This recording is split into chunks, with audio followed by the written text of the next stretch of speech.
Welcome back, crew, or with old gods, I should probably say welcome back, family, like they start the podcast with, because we are doing September's game of the month, the old gods of Appalachia, and today we're doing a live playthrough of it. Before we dive into the game itself, I want to give a quick shout out to the author, Shauna Germain. This time, usually I do a free PDF giveaway for at the end of the stream. This time, thanks to Shauna, we're going to be able to give away a free copy of both the core rulebook and the PDF. The hard copy, the core rulebook right Ooh. behind me, and the PDF to one lucky viewer. So shout outs to Shauna and Monty Cook Games.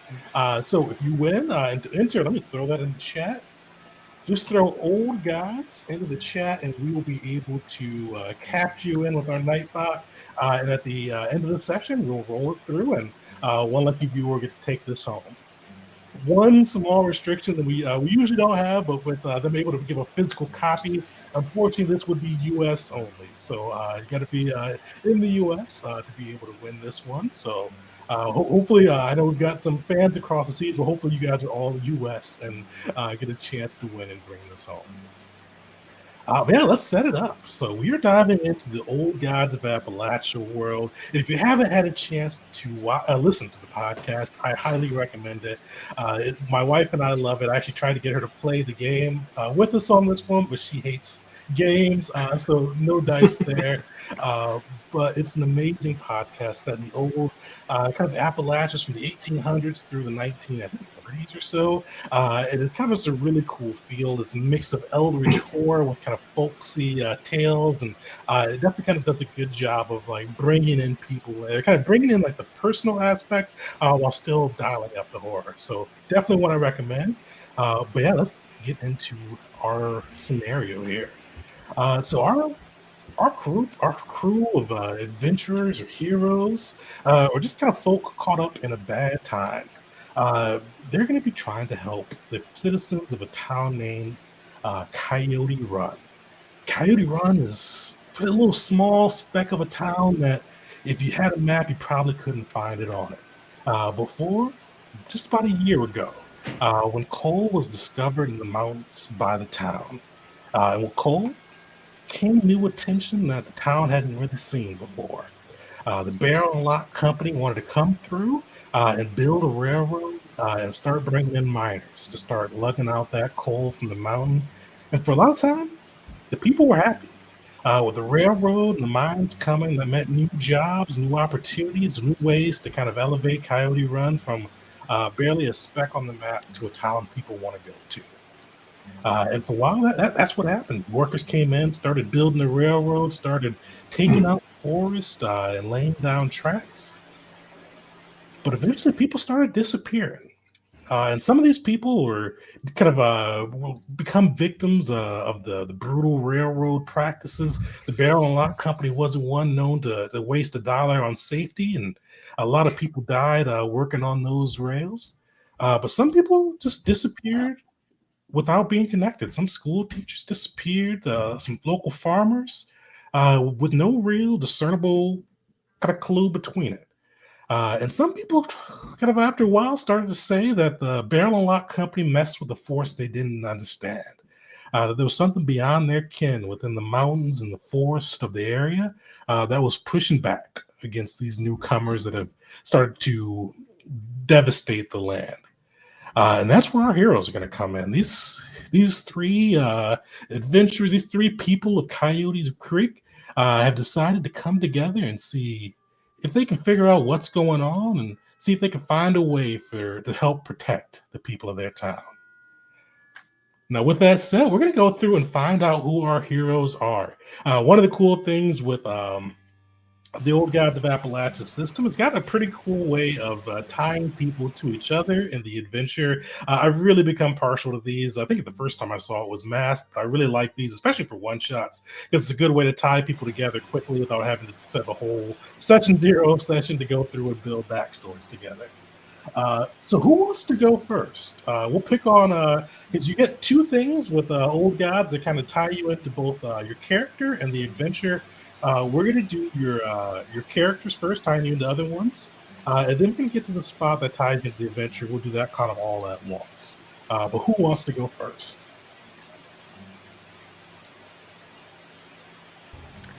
I don't mind starting it off. All right. And you were Cures What Ails You, right? That's right. All right. And that's one of the unique things too with the system is you kind of make who your character is using descriptors, your job or your character type, which is your class, and then your focus. So Cures What Ails You is your focus, and the focuses come with some different connections to the crew. So you're gonna get your choice of 4 of them. And actually, I posted this in the chat. Pick which one you would like to run, and we'll kind of go through that with the crew. Or you can roll a All d4, right. your choice. You know what? Let's leave it a chance. Chance is nice. All right. So a D4. I should probably figure out those gosh darn Avray commands. There we go. 1. Nice. And crew, this time we are for the viewers, we are doing this old school physical dice, or sometimes the Avrai on Discord. But this one, I didn't want to do kind of a whole virtual tabletop. It's going to keep it a little authentic there. So All that effort. So you get to so pick one PC, something in that character's past. They had a devastating experience while attempting something that you do as a matter of course. Whether they choose to tell you about it is up to them. So it kind of sounds like they failed at something that you're just really good at, that you could just kind of walk in and do. They had a terrible experience and failure with. So you get to pick who, and we'll kind of figure out what that experience was. All right. Well, you know what? Let's do some more. I love chance because it just takes away any sort of agency from me. 1d2. That's Becca and the other character's name? Jose Campos. Jose Campos. All right. So Jose's 1, Becca's 2. It's Jose. All right. All right. So yeah, you failed at something terrible. And actually, Josiah, tell us a little bit about Josiah before we get into what he may have failed at. What's Josiah all about? What's he look like? Josiah is a God-fearing preacher man, a devout pastor who cares about his community, and through one method or another seems to have the gift of healing in him. He's good at curing what ails you might say. He's got a big heart. He cares about the people around him, and the reason he's on this adventure is that he's realized maybe he's had his hands clasped in prayer for too long, and it's time he put him to work. Nice. As for looks, a very unassuming man in a wool coat, and older, slicked back, salt and pepper hair. Let's go with that. I like that. That works. So Jose, what did you fail at? So it kind of sounds. So it sounds like Josiah is real good at talking to people. He's a preacher. He can kind of whip up a crowd. Really good at healing people too, curing what ails them. Jose, what may have you failed at that Josiah probably could just walk in and just whip it up? And is it something Josiah knows about? Probably. I imagine that Jose's appearance in the town was very well gossiped about, and I imagine that Jose does not have the silver tongue that Josiah has. And he might have gotten himself in a lick of trouble when he was trying to gather information and not being terribly courteous about it. Nice. All right. Well, Jose kind of caused a little bit of a stir when coming into town. All right. Who wants to go next? Well, I can go next. You've got shoot sharp and straight, right? Yeah. So I was looking at the option. Another PC's mother gave me my gun. So I'm thinking. So a little bit about myself. I'm Becca Atkins, woman in maybe her early 30s, leather pants, simple blouse, and a massive gun on her shoulder at all times. She gets by with what she can shoot and hunt in the woods, and is always up to ever since she was a little girl, getting up to trouble, exploring, and getting into places she shouldn't. And so, so Saya, at some point, your mother just saw that she was trying to tell me to, live my life a little bit more careful, a little bit more planned out. But eventually, she realized that no matter what she said, I wasn't going to listen. So she says, well, if you're going to go out in the wilderness, you might as well be able to protect yourself. And that's where I got my gun from. Nice. Mima was a generous lady. Jose, you last but not least, you take a chance, or do you have one off of Can't Escape the Darkness? I do have one I'd like to pick. All right. What do you think? I'm going to go with number 3. Pick one other PC. This person always seems to see you, even when you're totally cloaked by darkness. And I'm going to say it's probably Becca and her very sharp eye. Now, for Jose himself, he looks like he walked off the side of the Maltese Falcon. Very much an outsider. Still with his, long, trench coat, the fedora on his head. And he rolled into town relatively recently. Although, he let it slip at one point that he does have blood ties to the area. But no one could ever recall ever actually knowing who he... No one could ever recall meeting him in his youth. Nice. Yeah. Well, we've got our crew of heroes. We're going to see kind of how they got on this adventure together. Because one of the nice things, too, so we went through their focuses, but their descriptors all have a little tie to the adventure, too. So with this, I'm just going to go in the order that I have it saved on my Discord. Who is gracious? That's you, all right, Josiah. You've got kind of 4 options here with the initial link to the starting adventure. You get to choose kind of one of these and how you became involved. So you got 4 there. Even though the first one, even though you didn't know most of the other PCs beforehand, you just invited yourself along on their quest. You saw a PC struggling to overcome a problem and selflessly joined them to help. You're nearly certain the PCs will fail without you. All your life, you've helped one community. You thought it was time to help another. Well, I don't know if Josiah's so full of himself that he's like, well, they're doomed without me. So I think I'll go with number 2.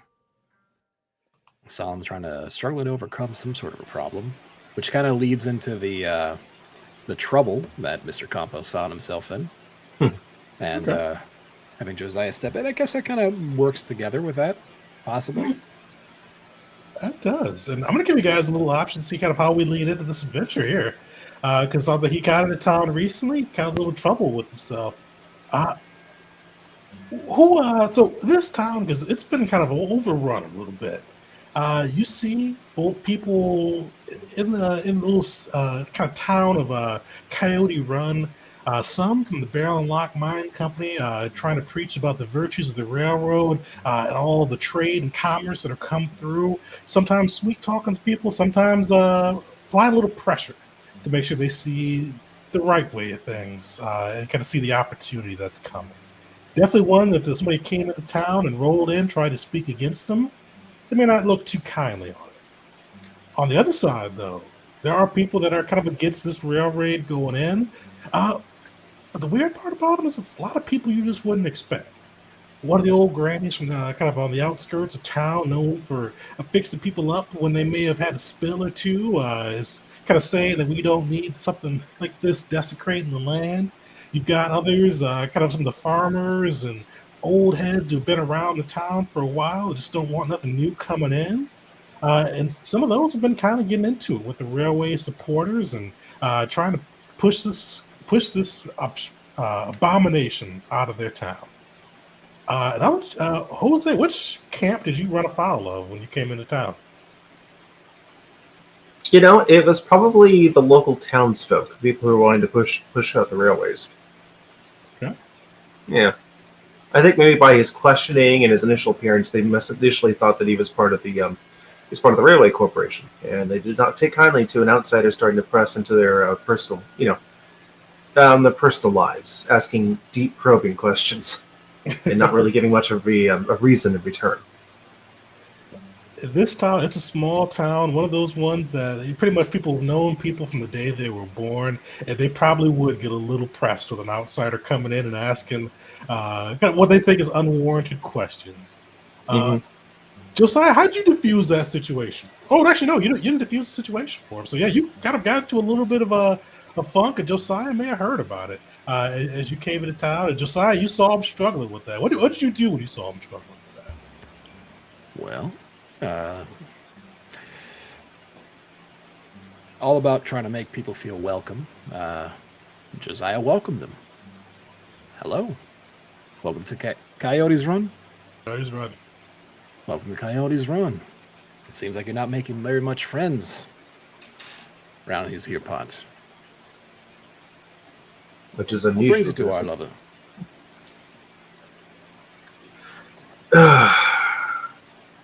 What brings me here? Yeah. What brings anyone anywhere? A woman. Ooh, a woman. That's. I don't know where to try to. Are you looking for somebody that might have ended up here? You mean? I'm looking for somebody who might have come from here. Ah, I see. Okay.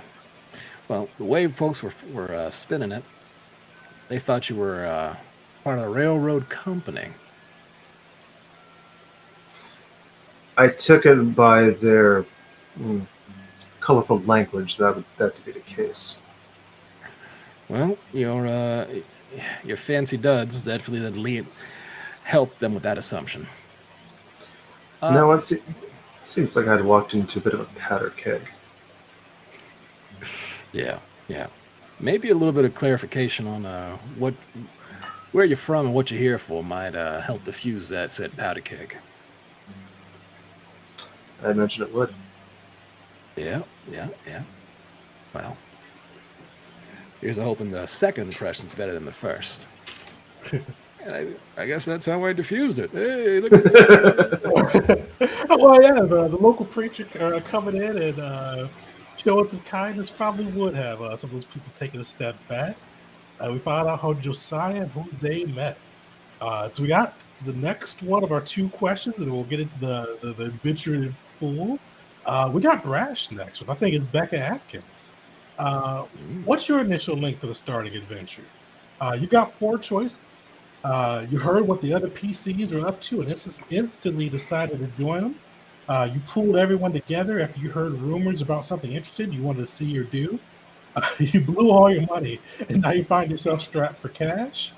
You're in trouble for acting recklessly, and you join the PCs because they offer you a possible way out of your problem. You are muted. Yeah. Thanks for that. I'm gonna go with pulled everyone together after I heard rumors about basically the prompt you gave us at the beginning, and I'm interested in finding out what's going on. I maybe lived in this town my whole life. I'm pretty familiar with Josiah, especially being close friends with his mother. So maybe I went and to ask you about it and stumbled across the two of you speaking. Y'all hear about the disappearances around the railway? I think I'm gonna go check it out. That's not my normal hunting grounds, but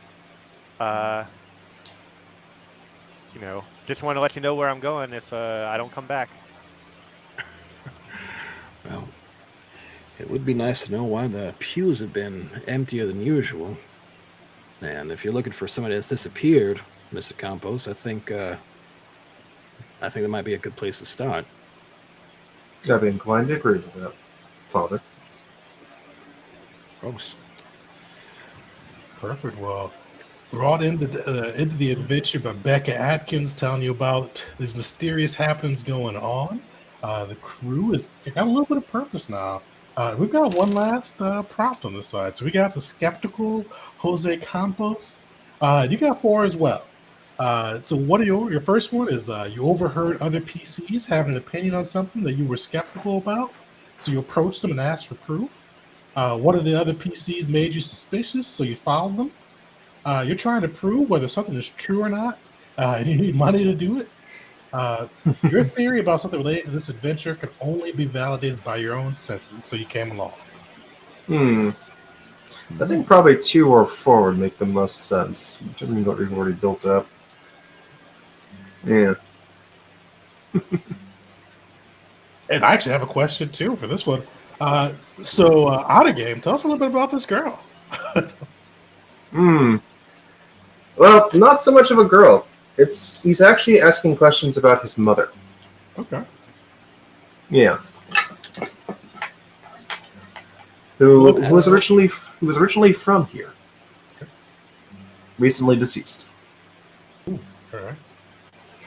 Well, I guess we're not going to find her there. I hope not. It's not about that, but it's more along the lines of why all of a sudden he's cannot escape the darkness. Hey, see what you did there? And your choice on this one, but I feel like 4 probably fits really well with it. You've got a theory about how your mother died, how you got kind of pulled into this darkness, and you're a skeptic. You can only believe what you find out with your own 2 hands and senses. Yeah. Would that work? Yeah, let's go with that. All right. Well, now that you all kind of have a little bit of purpose and know kind of what's going on in Coyote's Run, you see the people are kind of all a little worked up this morning, we'll say. You hear a little boy running through the streets in this little dusty town, the early sun kind of poking up. You see he's kind of got a cake of dirt around him, and you hear him yelling out, "Oh, boys, you all hear what happened today? It's crazy. It's crazy. I never heard nothing like it, though. You hear what happened?" No, what happened, son? But it's almost too good to be true. There's 2 things. You mean, we heard that there was this old lady talking about this bear that came by the tracks, and this bear started ripping up train tracks. A bear. It had vines following it. People saying she's crazy, but I saw some of those vines. I didn't see no bear, but I saw the vines. There's people looking out by the tracks and trying to see what's going on and finding those vines. But you know what? Some of the other people, some of the adults, they don't really care about those vines. They're a little worked up about this railway.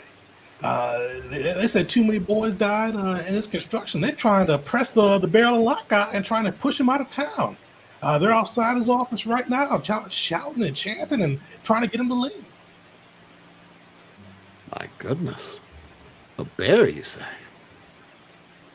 That's what she said. Like a big old bear just came in and ripped him off. Yeah. And those vines followed that bear wherever it went.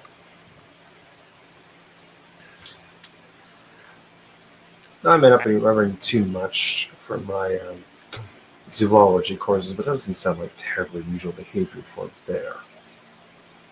No. Plus, we ain't near no zoo, so that ain't gonna help you. Listen, I ain't ever saw anything as big as a bear, but I willing to give it a shot, give it a try. Certainly expect its head to look good on my door frame. Well, and what was that about? You said vines were following him around? Is that what you said? That bear, that's what that lady said. I ain't seen it myself, but I did see the vines. And there's no usually vines by that portion of the track. But she said wherever the bear walked, vines followed after him. Wow. What a story. We're going to go take a look at that. Thanks, young'un. All right. Yeah. Just remember, I told you, Pastor. You see the little kid kind of truck off down the street, kind of just shouting out the news to anybody he sees walk past. Be good. Be careful. You see him kind of look back and just smile and do a quick wave as he runs off to tell the good news. Mm-hmm. Good news.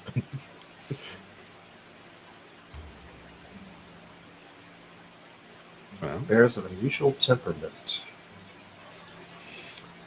not to mention those vines. He might have been embellishing the story a little. Well, Only might one way to have, find but- out. yeah. I reckon you don't see bears too much in the woods when you're out hunting. not in these parts. I've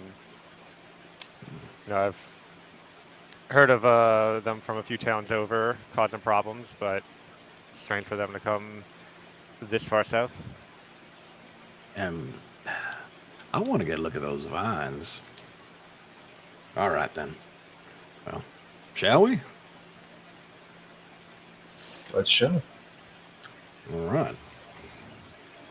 Perfect. So you guys head outside of town, and you see it's still like early. The sun is just peeking up, but people are up and awake and kind of some talking about the news, talking about this bear wrecking train tracks and the riot forming outside the Barrel Lock office. But you guys are able to make your way through and kind of just leaving this small little speck of a town and kind of heading towards where the work camps and the railway is at. And for a while, you kind of have just this. It's nothing outside the normal, especially Becca. You've been out in these outside the town a lot with your hunting trips, and nothing really looks off to you. But the closer you get to the railways, you do start to see just some vines and leaves.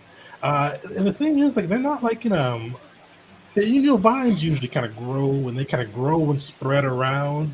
These ones are a little bit more kind of pattern, but definitely a clear delineation, we'll say.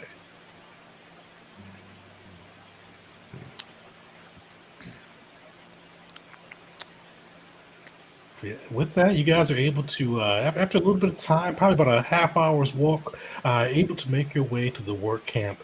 And you see a number of things pretty quickly, all at once. You do see, and whether it's a bear that did it or something else, you do see lines of track have been pulled out and just hurled around the area. Not like a ton of track, but definitely probably a good, probably quarter of a mile of the track just ripped out and just thrown and hurled around. You see bits and pieces of the metal railways dotting the land. And you see kind of out there a couple of people, though. And some of these just look like workers. You see people in hard hats, kind of carrying their pikes. Most of them not really doing any work right now, just kind of looking astonished at the work they've done, kind of being torn apart. But probably what catches your eye the most is you see a man in a pinstripe suit. And with that, actually, everybody give me an intellect roll when you see this.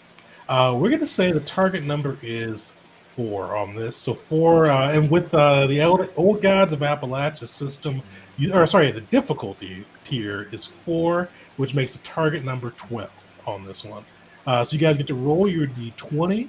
And this is a little bit supernatural, we'll say. So if you guys have any skills or things on the supernatural side, let me know, and maybe to ease that down. I am trained in all actions that involve seeing through a trick, an illusion, a rhetorical ruse, or a lie. Illusion will work. You are eased on that side, so rather than a difficulty rank of 4, you've got a 3, so you got to beat a 9 on your d20 roll. Okay. And I am starting this session off strong with a 1. What? Oh yeah, baby. I got a 14. I got a 18. Hey, you guys are just showing off. Josiah, you look at this man. He's got a pinstripe suit. He's got a fancy haircut. He's got kind of pale skin and piercing eyes, but outside looking probably a little too fancy for these parts. He doesn't really stand out to you. Jose and Becca, you look at this guy. You see him kind of standing there. You see that same description Josiah got. But Becca, for a quick second, you see. And actually, let me ask a question here. I think this will help a little bit. Becca, have you known anyone in the town that's died in the building of the railway? I don't think I have too many close friends or family members in town. I feel like I kind of grew up on my own, but there's definitely I'd say there's probably some people out here that like I have passing conversations with here and there. Wouldn't call them friends, but definitely like a few names I would know of people who have passed away. Let's say 2. You see, as you kind of look at it for a split second, you see Bobby. Bobby Lee wasn't a friend, but he's probably somebody that bought a lot of the things you hunted for you. Kind of friendly guy that would just chat with you when he's picking up whatever the latest game you hauled in.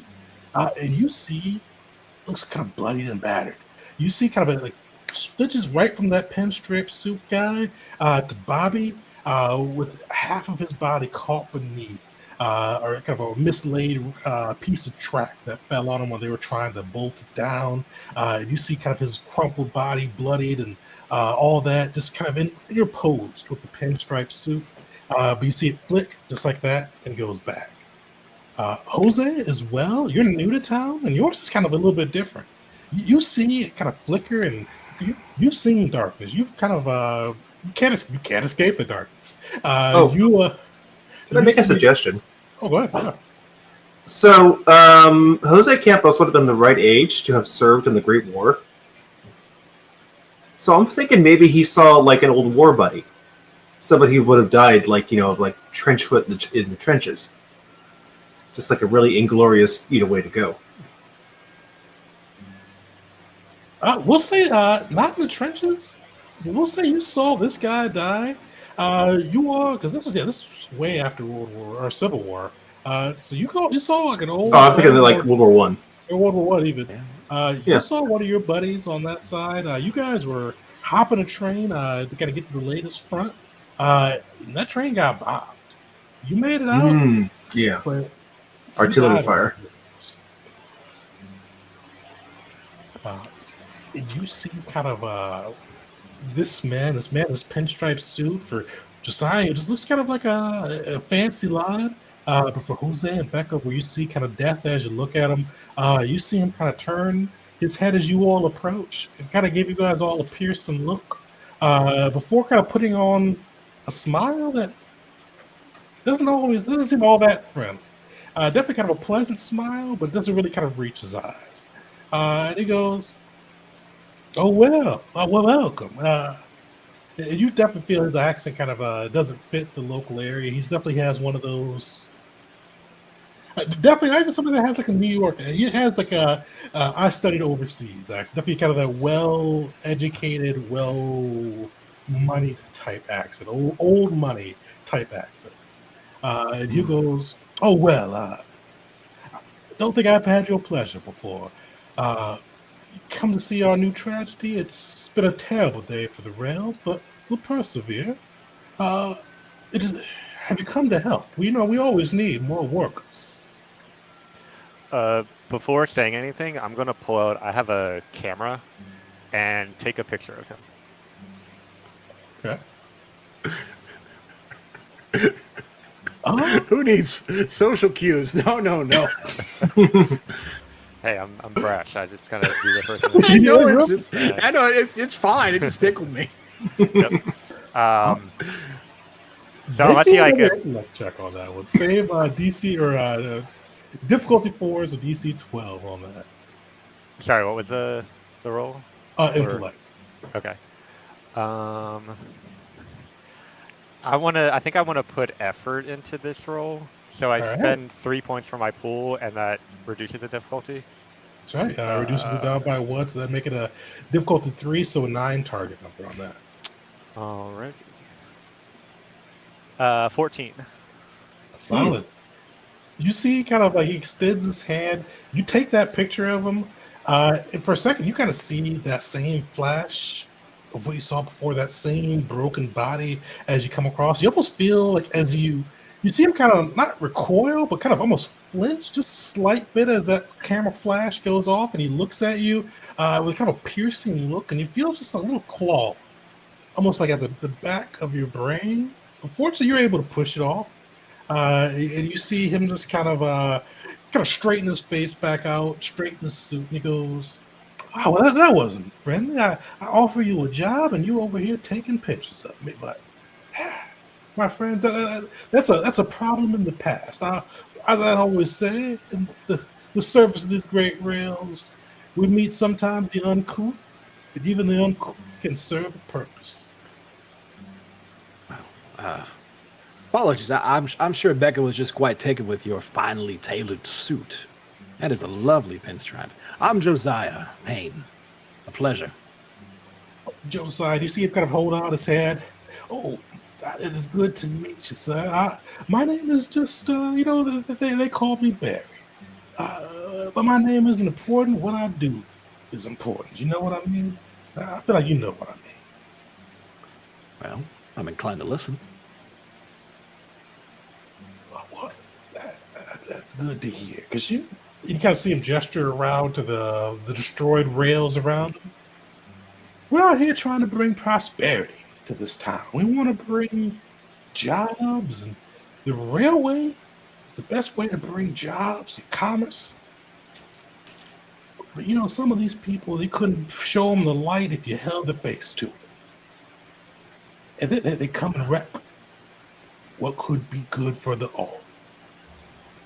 I just need a few hands, I would say. I mean, you all look, and he points to Becca and the kind of the big gun on their back. You all look pretty strapping. And, even with some of the rudeness from before, which I said is already forgotten, I think you all could help us figure out who is tearing up this railway and put an end to them and make sure we can bring these jobs, bring this commerce, bring this opportunity to your town. I hear it said it was a bear. I wouldn't say that. Looking at you and shaking your head, I feel like you are a smart man. Would you say a bear could tear up a railway? That's just superstitious talk. But sometimes you do see strange things. I think it's mostly just some of these people who are, anti-progress, shall we say. They may need a strong hand to guide them to the correct solution. It takes a lot to bring civilization out here to the movies.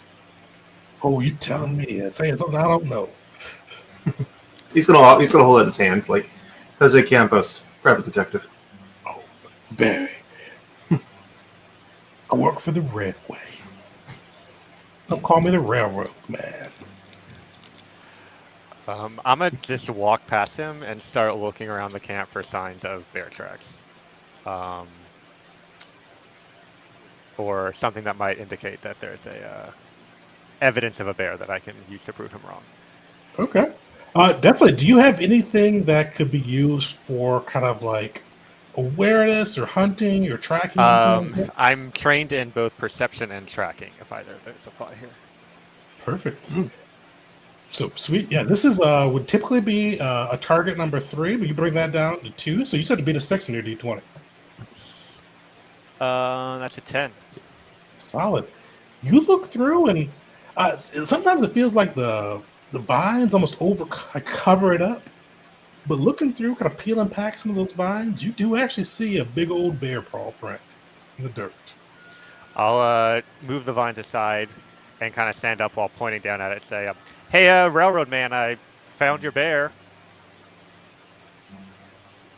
You kind of see him look over. He walks over, and as you see him walk over, he walks over like somebody that doesn't have a care in the world. He walks with purpose, but it's definitely kind of more of a stroll than like a power walk. And he gets there and goes, "Well, that is a bear track. I thought that was just superstitious ramblings. You know how some of the people can get, but maybe they did have a bear out there." You kind of see him point to that gun he's holding. I feel like that would do a mighty good job of taking care of a bear for him. What's in it for me? Oh, I like you, Becca. That a girl after my own heart. That's the question to ask. Well, Barrel and Lock is financing this. And let me outer game. So Barrel and Lock, you guys will all be familiar with them. They are a very wealthy, very sometimes considered unscrupulous, depending on which side you're on. But they are a mixture of a mining and railway company. So Barrel has the mines, Barrel has the railways, Locks has the mines. Or the reverse, one of the two. So one of them has mines, one of them has railways, and they build these railways to link up the mines and kind of spread commerce all around the kind of Appalachian area. And they're definitely ones with deep pockets. They're known to be generous to those who get on the program with them. and harsh to those who don't.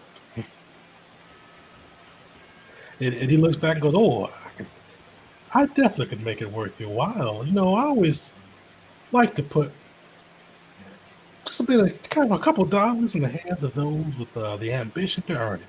Uh, if you take care of this bear problem, and you know, it may be you found that bear, and I'm not disputing that, but I've never seen a bear tear up rails on its own. I feel like there may be somebody behind that bear.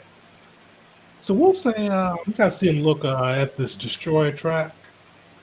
We'll say, I'll give you there's three of you there. I want to make this worth your while. I'll give you $100 for the bear, $200 if you take out whoever is manipulating this poor old bear. I think you mean like bring to the sheriff for arrest, of course. Oh, of course I do. You know, but I've heard sometimes some of these radicals, you just can't take them alive. I don't want to see you all hurt with somebody that's just so unscrupulous. So you do what you have to do. You bring them to the sheriff. I guess that's an ending. I won't steer you one way or the other, but I want to make sure we know that they're done doing whatever they're doing. You know, I'll look him straight in the eye and say, yeah, I sure would hate for anyone unscrupulous to be causing us any problems. But we'll keep an eye out for your bear and see what we can find. I just have to admit, Barry, I found it mighty curious that initially you discounted any possibility of a bear, and then once evidence of a bear has been presented, suddenly you assume that a person is behind the bear's actions. Well, have you ever heard of a bear that will tear out railway tracks for the fun of it? I have. Bears are curious creatures. Maybe they thought it was just a game of sorts, but you think somebody trained a bear to yank out railroad spikes? Well, you know, Josiah, I have been traveling these rails all across this great country, and I've seen a lot of things I just can't explain. Maybe that bear did do it by itself. Maybe there's somebody pulling strings. I mean, if you don't find anybody behind the bear and you bring me back that bear, you still get that $100 free and clear. So, you know, I trust your judgment, Josiah. And you see him kind of plaster on a smile. The smile that doesn't quite reach his eyes. Still doesn't reach his eyes. His eyes are cold and definitely looking right at you. It's the kind of smile you would see on a ceramic doll. Well, I reckon we'll keep an eye out for that bear. And Becca here knows how to use that rifle of hers. She's had it since it was as big as her. That's good to hear. And you see him kind of reach into his pocket, and you see him bring out 3 black cards. And he kind of hands them to you. Take my card. I feel like you fellas are going to do some big things, and I want to make sure we stay in contact and make sure you get that reward that's deserved to you. Oh, that's mighty kind of you, Barry. And yeah, Josiah will take a card. Or take a card and take the cards and give it to the rest of the fine folks with him. Why not? Jose will take one. What am I supposed to do with this? And you guys look at the card. You see it's like a black card. And you see it has 2 R's on the front of it, and on the back of it, just kind of like a railway, just kind of like a string of tracks. I guess this gets us in the front door. Oh yeah, I call it this. It's my card. Everybody knows when you see that you're in good with old Barry. All right. Well, I thank you for the card, Barry. You're a railroad man, you.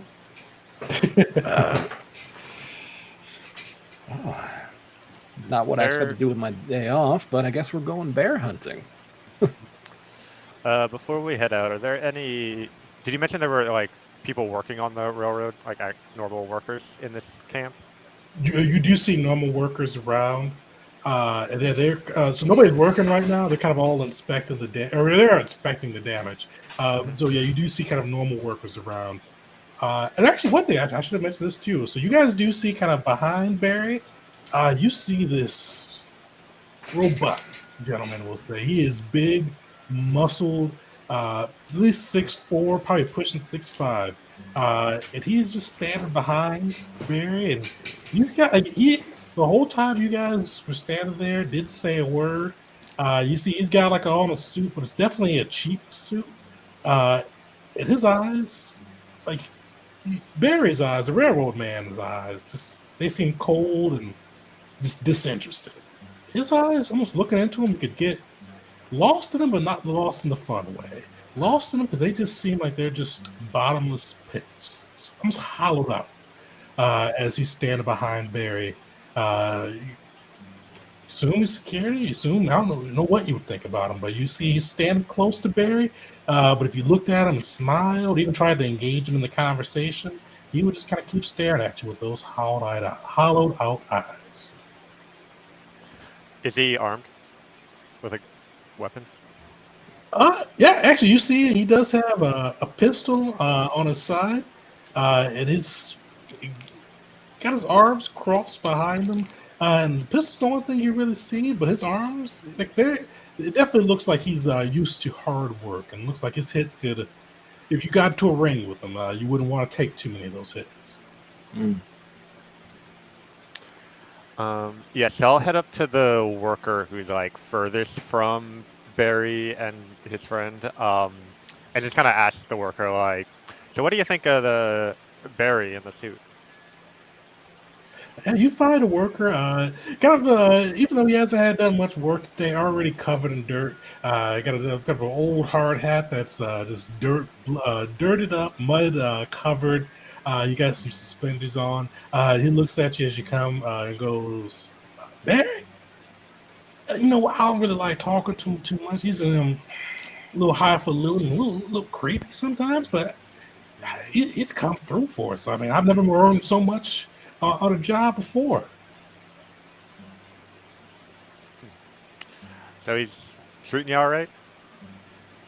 I mean, I wouldn't say all right. I mean, sometimes this work is hard, and sometimes people get hurt. But I mean, he's always pleasant. He always had pays when the pay is due, and I made more here than I ever did farming. Well, that's good to hear.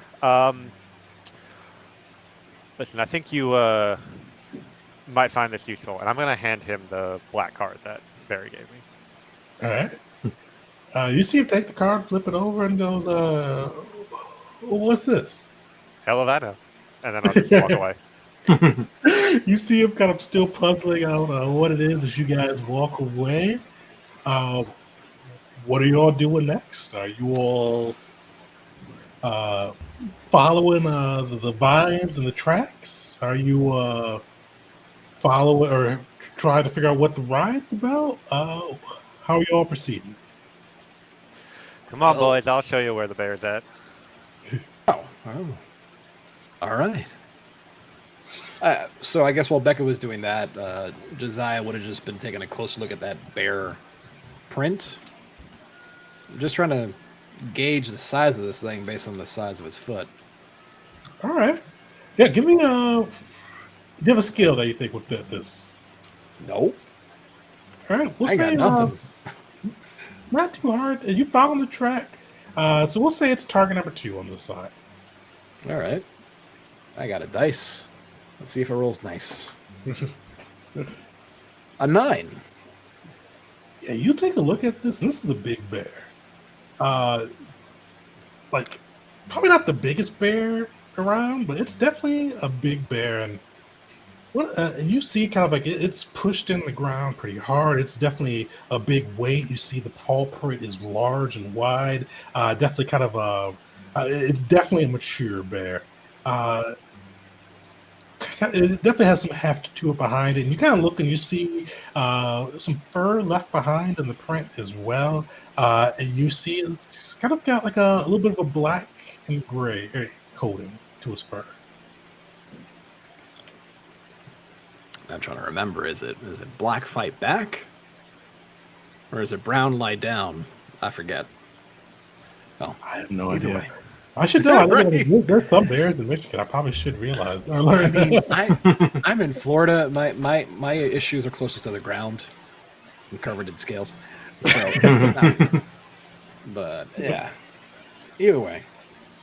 So you know what? Josiah's gonna grab that little bit of fur,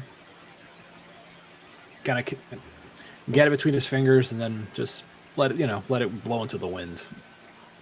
And then, well, Becca, if you know where that bear is,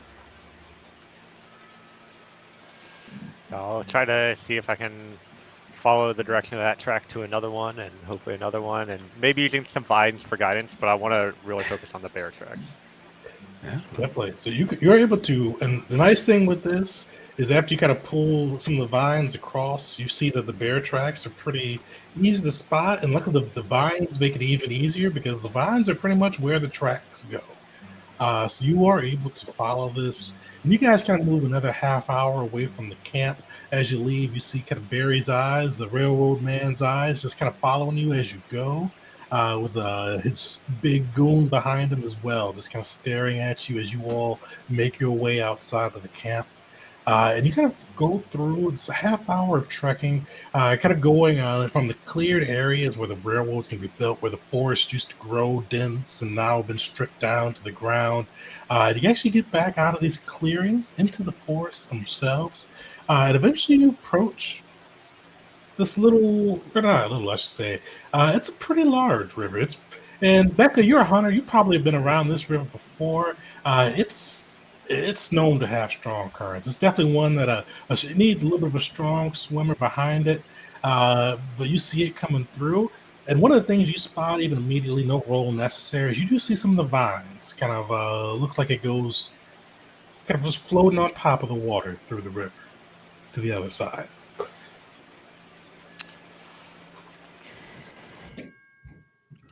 Yeah, looking like we're gonna need a cross. You think y'all can handle it? Sure, there's Don't not a mind bridge getting a or little something wet. we can walk over.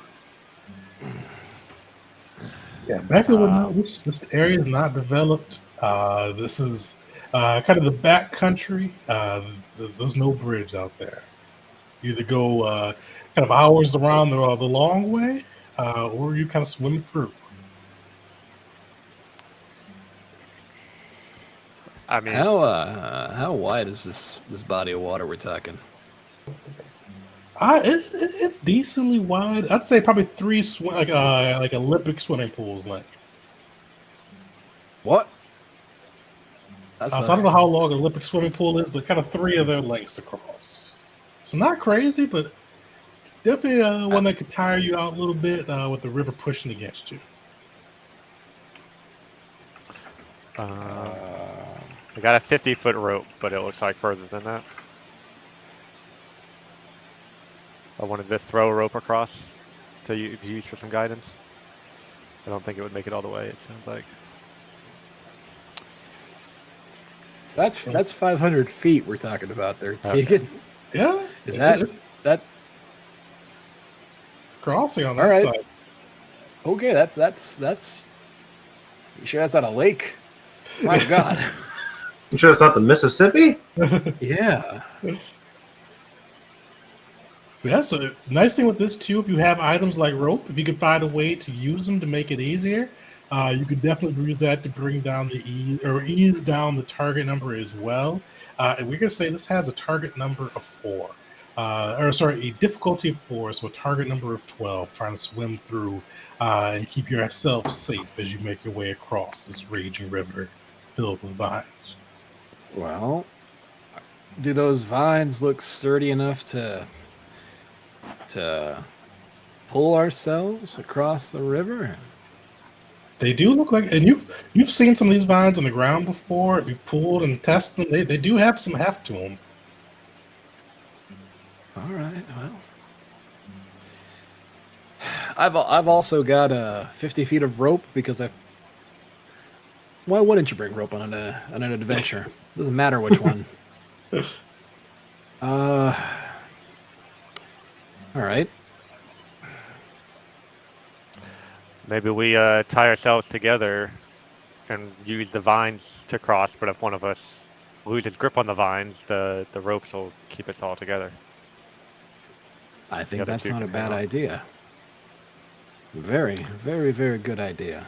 Safe idea.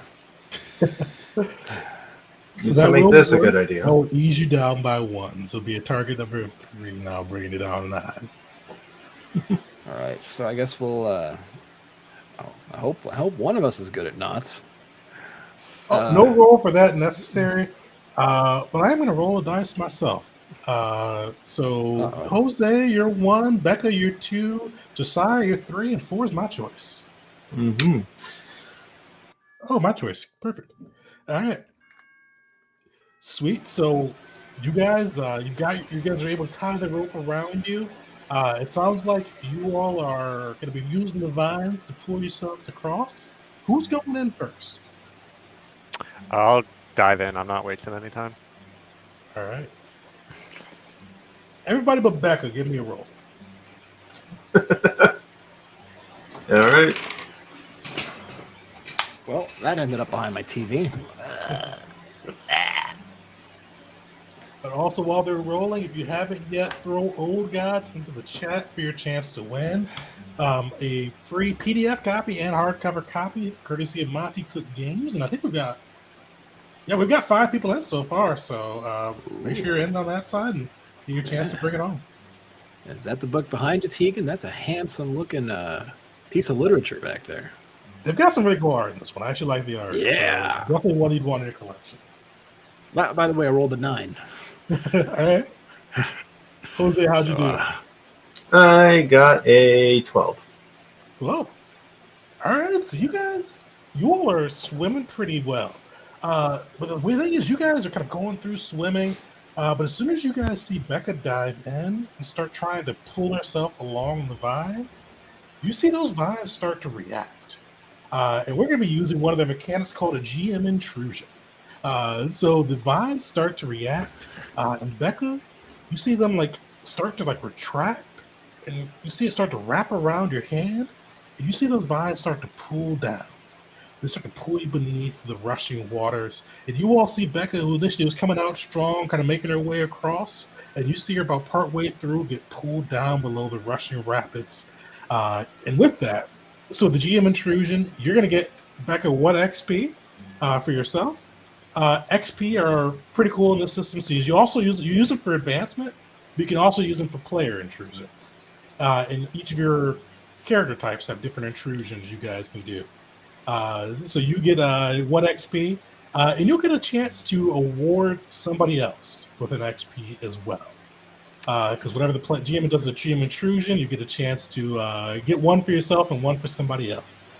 So Becca, you're pulled beneath these things, this rushing water. You feel the oxygen kind of leaving your lungs as this is pulling you down, kind of gripping around your arms and starting to rip around your legs. What do you do? And everybody else, what do you guys do? So I'm gonna give my XP to Jose. I think at this point Becca's pretty impressed that he's shown no fear of diving into the wilderness despite his city look. But given the current circumstances, I have a hunting knife I'm going to pull out and try to start cutting the vines away to free myself. All right. So I'll give you a roll in a second. But Jose, Josiah, luckily you guys are strong swimmers and the vines didn't pull you all down. What are you all doing to help? I'm going to pass Josiah my hat and say, "Hold this." I'm going to reach into my coat, pull out a switchblade, and then dive under.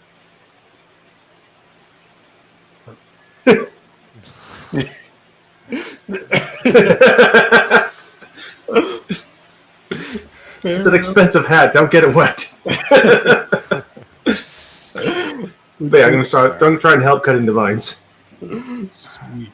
So you all get down there and start helping cutting the vines. This is going to be a target number 3 check, but one of you guys gets to make it, and the other will be able to support easing it down to 2 before any of your skills get applied. And actually, you guys both had blades, right? Yes. Mm-hmm. You can do Yeah, so actually, you all with the target number 3. So one of the nice things with this too, are items that are useful. Ease it down too. You can have 2 assets that can ease down something. So you guys actually don't even need to roll. How do you all kind of cut through this mines as Becca started to get pulled down beneath the swell? Yeah, I mean, I figured I'm used to kind of getting tangled up in stuff in the wilderness, and so I just sort of that, because I've done it so many times, that muscle memory comes into play of just like, all right, like I see the spot where I need to cut it, so that just a few quick cuts will make it so where I'm completely free. That's my approach to it, I guess. Sweet. Jose, do anything crazy too as you cut away? Mostly just when I see that she's actually working on cutting, I'll just try and grab her when I think she's free. Just kind of swim up with her back to the surface. Perfect. You all break the surface of this kind of raging swell, cutting through the vines that trapped you. As you guys kind of look, and you kind of see this and kind of see some of the vines start retracting after you cut them and starting to see the vines roll up a little bit. But luckily, you're able to kind of make it to the other side of this kind of raging river. And you see as the vines start to roll up, you start to see things kind of poking out from the forest. You all see 2 creatures. Kind of first antlers kind of moving through, and Becca, you probably think this is just a deer, and you've seen deer in these forests every day. But as like the antlers poke through and the face becomes visible, you see these deer have about 5 eyes on each side of their face. They've got usually the deer, they're herbivores. They don't really have big teeth. These ones have a huge jaw, almost more like a wolf's than a deer. You see their antlers are twisted and kind of almost wicked looking with this kind of white, almost similar to bone. And their eyes have a white glow to them, and their fur just stands up in tufts. And you see spikes poking out of bits and pieces around them. And you see these deer kind of glare at you, and you see one of them look to the vines and look back and just bare its fangs. We're going to get to our first combat, but we're going to take a quick break before we dive into that. So before we go on a quick break, if you haven't yet, throw Old Gods into the chat for your chance to win a copy of the book, both PDF and hardcover, thanks to Monty Cook Games. And we will be back in about 5 minutes. So come back at 8:20 as we dive into the first combat and the rest of the adventure.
Welcome back, everyone, to the second half of the Old Gods of Appalachia actual play, our September game of the month.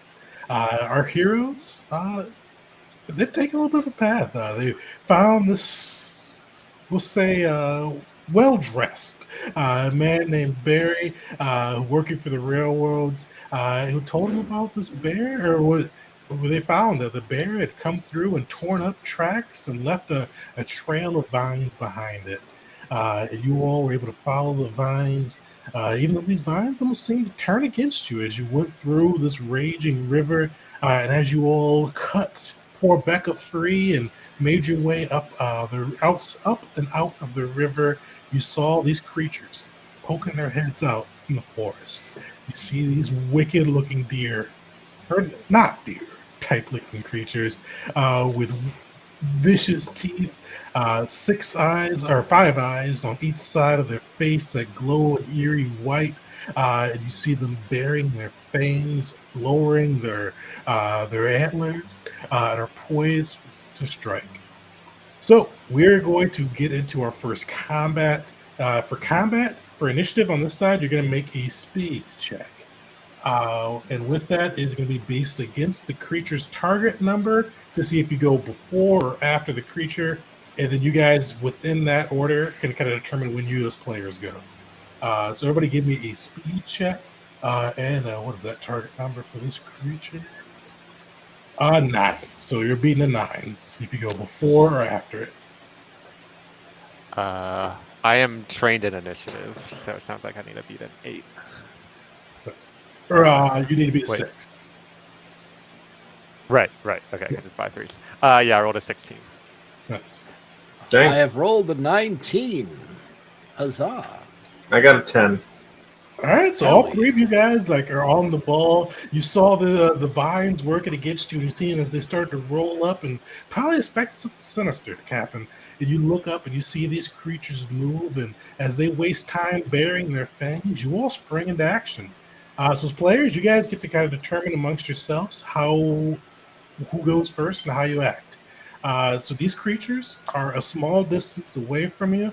So what that basically means on that side is you would have to, if you have a melee weapon, use your action to run up on them.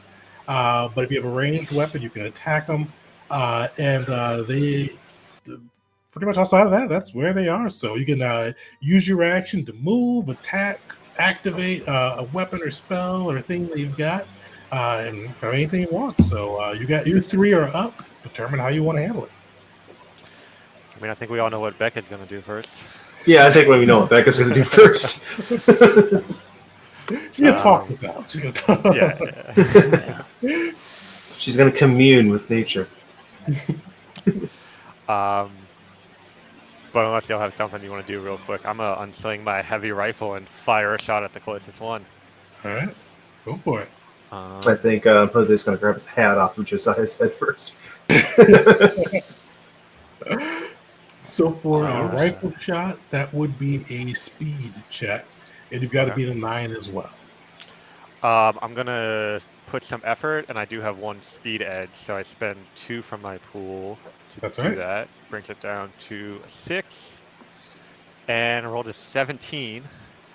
And the heavy rifle is a heavy weapon, so it normally deals 6 points of damage, but as a gunner, I deal 1 additional point of damage with guns, so that's 7 damage. Solid. How does it's still standing, but barely? It's definitely kind of bloodied off. How does it look as Becca unslings and lets that shot off? I think I maybe blow one of its antlers off, and the antler like embeds in a tree behind it. Nice. You see it kind of howl out. This kind of further as it howls out, almost more wolf-like than deer-like. Definitely kind of furthers. It's kind of otherness as you see it. It's bloody. You see blood kind of pouring down its eyes. It definitely looks pretty hurt from the blast. All right, Jose, Josiah, what are you guys doing? Well, I figured I could do everything Josiah. I'm going to shoot it. What's the preacher going to do? Fair enough. Yeah, Jose is going to reach into his coat and pull out a Manchi semi-automatic pistol and basically just say, "That thing's not a deer!" as he could take a shot at it.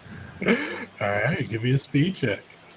I will give you a speed check. All right. I got a 13. Nice. Yeah. And because I have Weapon Wielder, I do +1 damage to ranged weapon attacks. Solid. So, what type of weapon do you have again? That's a medium weapon, so I do 5 damage rather than 4. Sweet. Are you shooting the same one Becca shot or the other one? Probably the same one. Put it down. Yeah, just fire once, twice, 3 times. Trying to aim where I think looks like the head. That's what I'm going for. You put a bullet into its head right between all 10 of its eyes, and you see this creature fall to the ground, and you see its blood kind of pouring out, and on its flesh, it looked green. It looked red, but as you see it kind of hit the grass beneath it, you see it has a greenish tinge, and you almost see kind of little vines sprouting out from the blood as it kind of pops to the grass. Josiah, you are up. Just Okay. one of the not deer in front of you. So how does spending intellect points work again? So you could spend so for effort, if you have like an ability that could use intellect to mess with these deer, you could spend 3 points of your intellect, which will ease down whatever you do. And you guys already know the target number for this deer; it's 9. So you could ease it down to 6 for whatever that ability is. Well, I've got an ability that's called Bewitch. It costs 1 intellect point. And while talking, you grab and keep another creature's attention, even if the creature can't understand you. And then Okay. for as long as I do nothing but speak, can't even move, the other creature takes no action other than to defend itself, even over multiple rounds. If it's attacked, the effect ends. All right. So yeah, do you have an intellect edge at all? Yes, 1. Sweet. So it's no cost to you then. Okay. So give me an intellect All right. roll. Are you spending effort to reduce the target number, or are you keeping it at 9? Yeah, let's bring. I want this to happen. All right, Yeah, so that'll still be those- 3 points because you can only use the edge once per action. So the edge takes out your the cost for the ability. We just have to pay the cost for the effort. So 3 points, but that brings it down to a 6. Okay, so 3 points from my pool for intellect. It's okay. That's I got plenty to work with there. All right, so let's give it a roll. 17. Solid. Mm. Josiah, what's your speech? Or give us a little taste of your speech as you kind of bewitch this poor deer. Easy there. I don't remember you being described as one of the animals on the ark, but you're one of God's creatures, aren't you? We're all God's creatures. Take a moment. And I'm just, magnanimous, right? Just maybe the hand motion's what does it. Who knows? But just big sweeping gestures. And then how I may not recognize you, but I do recognize you as a product of our God. I hope. You see this creature whose fangs are bared before its antlers down as if it was posed to charge. Kind of just like go slack jawed. You see its mouth is hanging open, its tongue is hanging out, and it's just kind of staring at you, just almost nodding along as you've seen people in your pulpits or your pews do before. It's kind of that same nod as you go on your sermon. But as it starts to nod along, you all hear a little bit of a rustling in the forest, and you see a person walk out. And you see this person. She's got on some homespun clothing, kind of a rough tunic, some jeans on, and you see she's got some vines kind of trail both down her legs, around her arms. You see, even in her hair, we've got this long red hair. It's bound by a vine. She's got fiery looking eyes. You see, she's got her gun pulled, and she's kind of alternating between the 3 of you. And she kind of spits and goes, "We don't want your kind out here. You all better get going and get.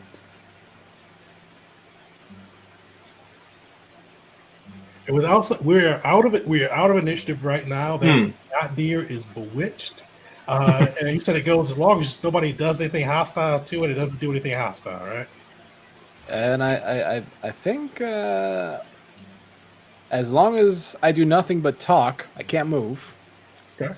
So, all right, well, you'll have to pardon my ignorance, man. But what is our kind? We're all different sorts. Yeah, you know who you are. I can smell that stench off you already. You lot through your do-in with the devil, trying to collect your silver pieces. I just gotta say, go on again. I don't want to have to use this on you. Ma'am, the only thing we're trying to collect here is information. We're not necessarily working for the railroad. And Smell I it. personally take offense to that insinuation of yours. I would not break bread with the devil or anything of the sort. I'm a man that fears God. You could smell them on us? You see her kind of nod, but Josiah, give me a intellect roll, because intellect for those who are watching the stream is kind of a mixture. For if you're used to 5e or Pathfinder, it's a mixture of intelligence, wisdom, and charisma. So give me an intellect roll. She's got a decent target number though. Her target number is 4, so that would be, or her difficulty tier is 4. Her target number is 12 for that. Well, I am also trained in all tasks related to pleasant social interaction, putting others at ease, and gaining trust. That'll work. Bring that down to 9. Okay, let's see how this plays out. Screeching by with a 10. That's enough.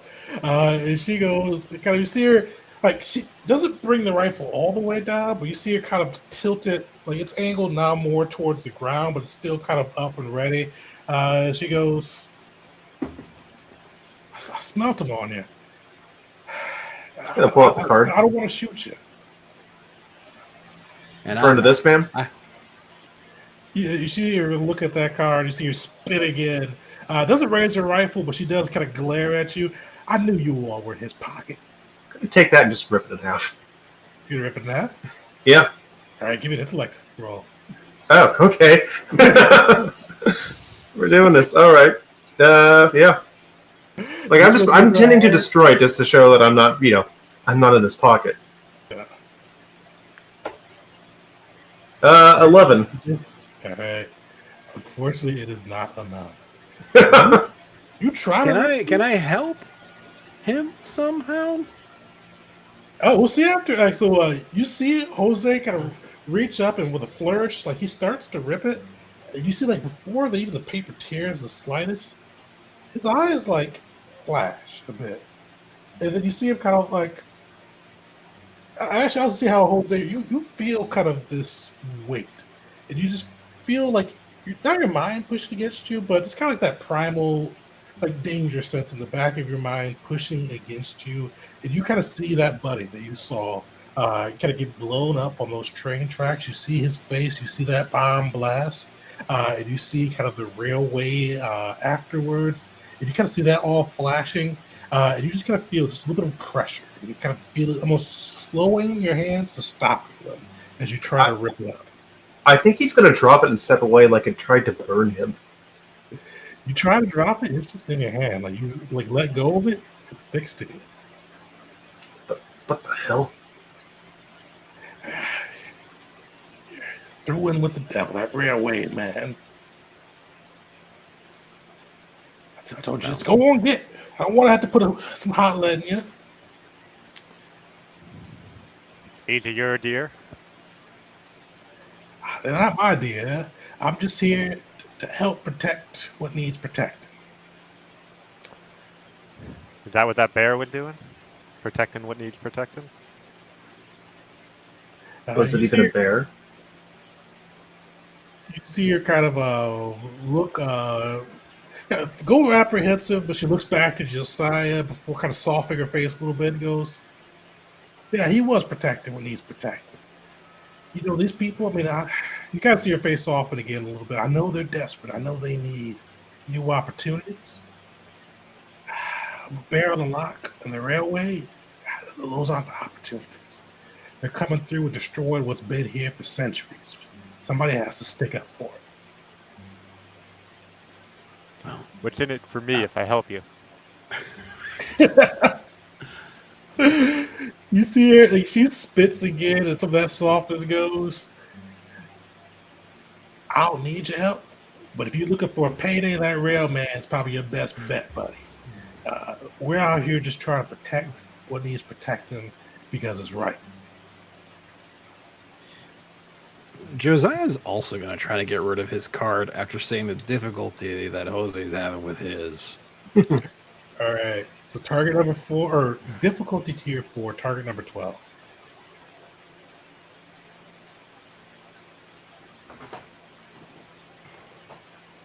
Seven. Yeah. Oh, actually, yeah, Josiah, you didn't really you didn't get to see the railway man's face, the railroad man's face. You're a preacher. You probably know, even if you're not friends with, you probably know most of the people in the town. You've probably seen some of your parishioners kind of suffer a terrible fate at the railway. What's one that stands out to you? What's one that probably stuck with you more than the others? A very recent father who signed on with the railroad to provide for his family was one of the first casualties. Just didn't even really kill him, but it maimed him. He went from being a able-bodied man to a shell of a man who can, instead of providing for his family, has now become a drain on them.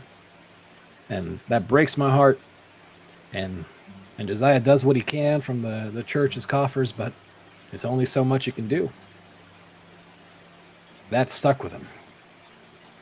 Are you trying to rip it, or what are you trying to do with the card? Let it go. Be done with it. Yes. You pick it up and try to fling it from your hand. You see that man's face. You see first his face that kind of draws out. You see him whole, healthy, and good spirits. You see him like providing for his family, and you see this accident that took place where they were trying to burrow through a part of the mountain to make the rail track go. You see the TNT explosion go off, and his arm get caught and up in the blast, and him survive. But you're just gonna see that healthy, hearty face morph into a gaunt, haggard, and often drunk. You're just gonna feel that both despair, but it's also kind of tinged with a different flavor too. You feel despair, but it's also kind of mixed with the opportunity that he had at first. You feel despair, and you see kind of the lifestyle he was able to provide at first, and it kind of tugs at you. You kind of feel that card just sticking to your hand as well. My goodness. I shook hands with him, man. What? Why can't I let this damn card go? That's how he does. He puts his teeth in you, and he just won't let go. Good. You got all those people, a nice suit, and a man with a fancy accent, and he thinks he can warp everybody to his views. I think you all are good people, but we need to protect the green. Wait a minute. Could I try it again, but this time could I call upon some of the power I have? What power do you have? Nothing mechanical, but I am cannot escape the darkness, which means I kind of carry around something dark within me. And it kind of manifests through shadow. So what if I could step into maybe one of the tree shadows and then just kind of try to call upon that just to sort of give me a second shot. Okay. So I'm willing to spend intellect to make that happen. So there's gonna be two things on this one then. You could definitely try to call upon the shadows, try to push your own inner darkness to see if you can repel the railroads, and it's a darkness but of a different bent, to see if you can kind of push it off of yourself. But this is gonna be a little bit costly. So it's gonna be the target number of 9.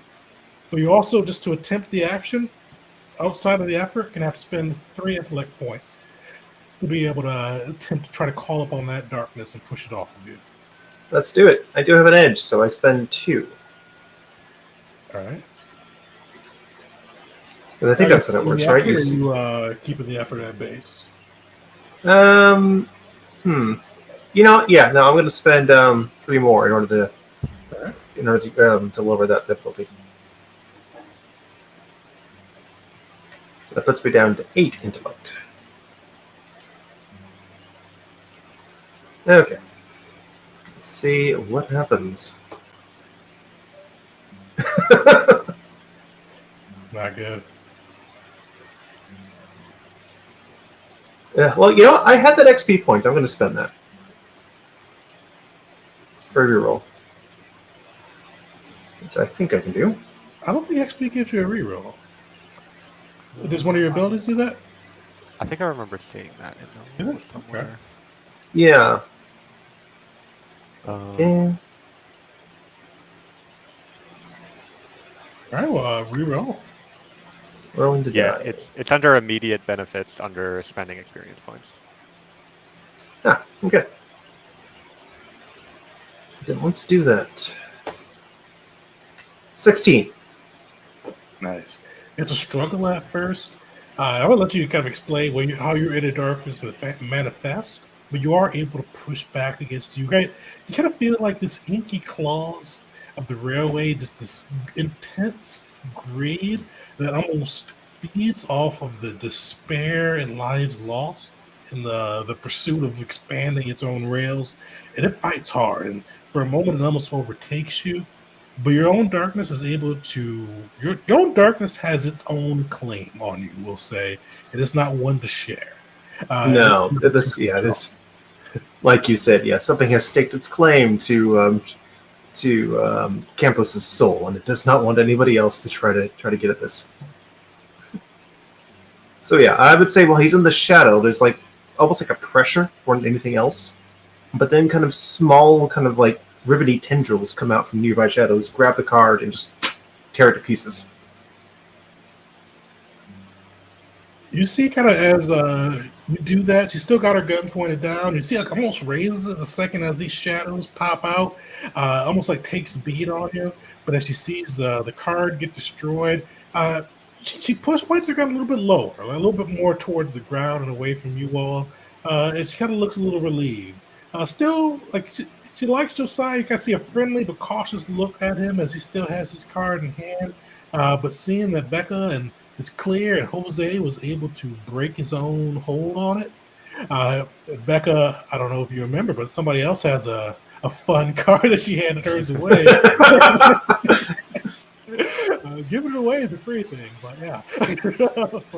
You see, she kind of looks and she kind of breathes a sigh and goes, "All right, you lot seem like good folk."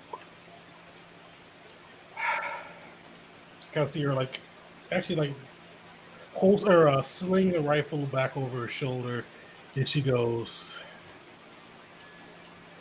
"I'm not going to shoot you all. It seems like you all are trying to do the right thing, but I can't let you find the green or go after that bear. I just can't let that happen. We need to protect it." How long you been in these parts? You see, I've been here most of my life. Parents, unfortunately, they suffered a spell and didn't make it through and passed away when I was young. And I just wandered off and wound up in these woods, and I've been here most of my life ever since. Sometimes I may wander into towns and you kind of see her pat the rifle and pick up some supplies, but usually I'm out here and taking care of those who took care of me.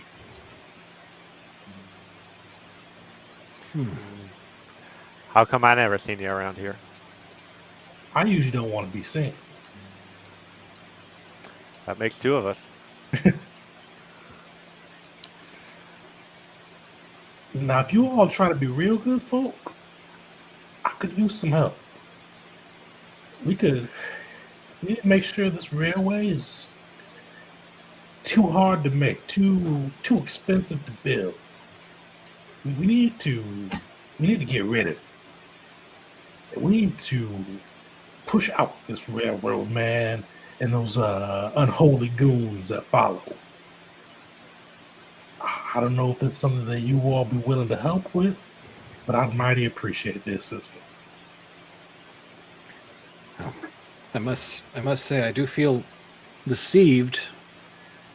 What I thought was a offer of generosity seems to have been some sort of entanglement that I'm gonna have to seek guidance from God on.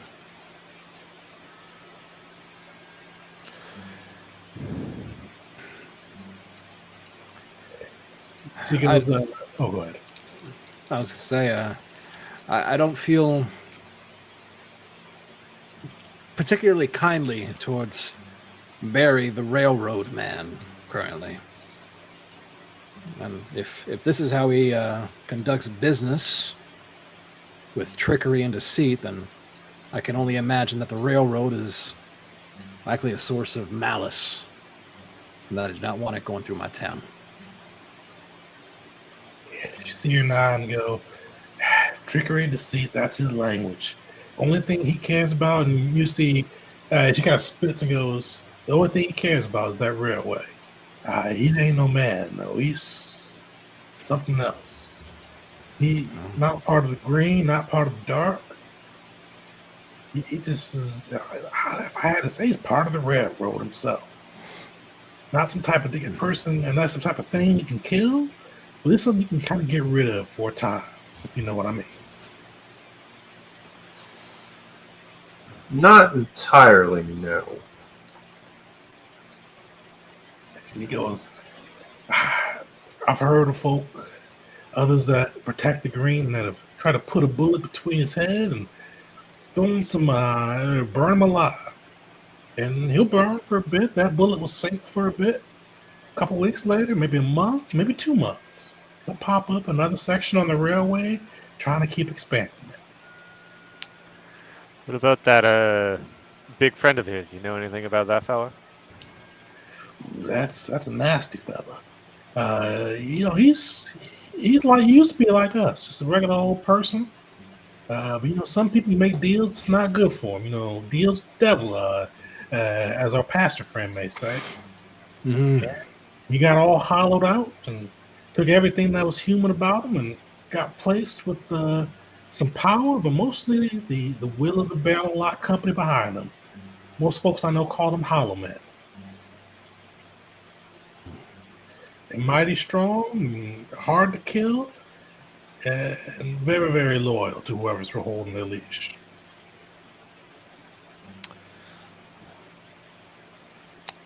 Well, I've been on the fence about this whole railroad deal ever since it started up here. It's been making find and prey a bit harder, but all the commerce coming in town has made the price of bullets a bit cheaper, so that's been nice. But with everything I've seen here, seems like it's only going to get worse from here on out if that railroad gets built. No, I've seen a promise of sorts go out to many folks, and many more of them come back or don't come back at all. A promise of money, being able to sustain yourselves and your family, and then at the end of it, what do you get? If you've got a method to harm this Barry, this railroad demon, and I'm all ears. And he's still trying to shake the card off, but he kind of like it's like a stick. It's like a piece of gum or something. It just won't come off. You just shake it. It's just sticking to you. This just inky black card with the RR, the front, and rails on the back. It's holding to you. You see her kind of ponder for a moment and go, often heard it's best to give folks taste their own medicine to make them go away from it. I don't know if this is going to be able to harm the railroad, man, but I know this is going to harm the railway. The Green wasn't fond of this idea, but I think it may be the best to protect it. You know those railway people, they got a lot of TNT, a lot of dynamite.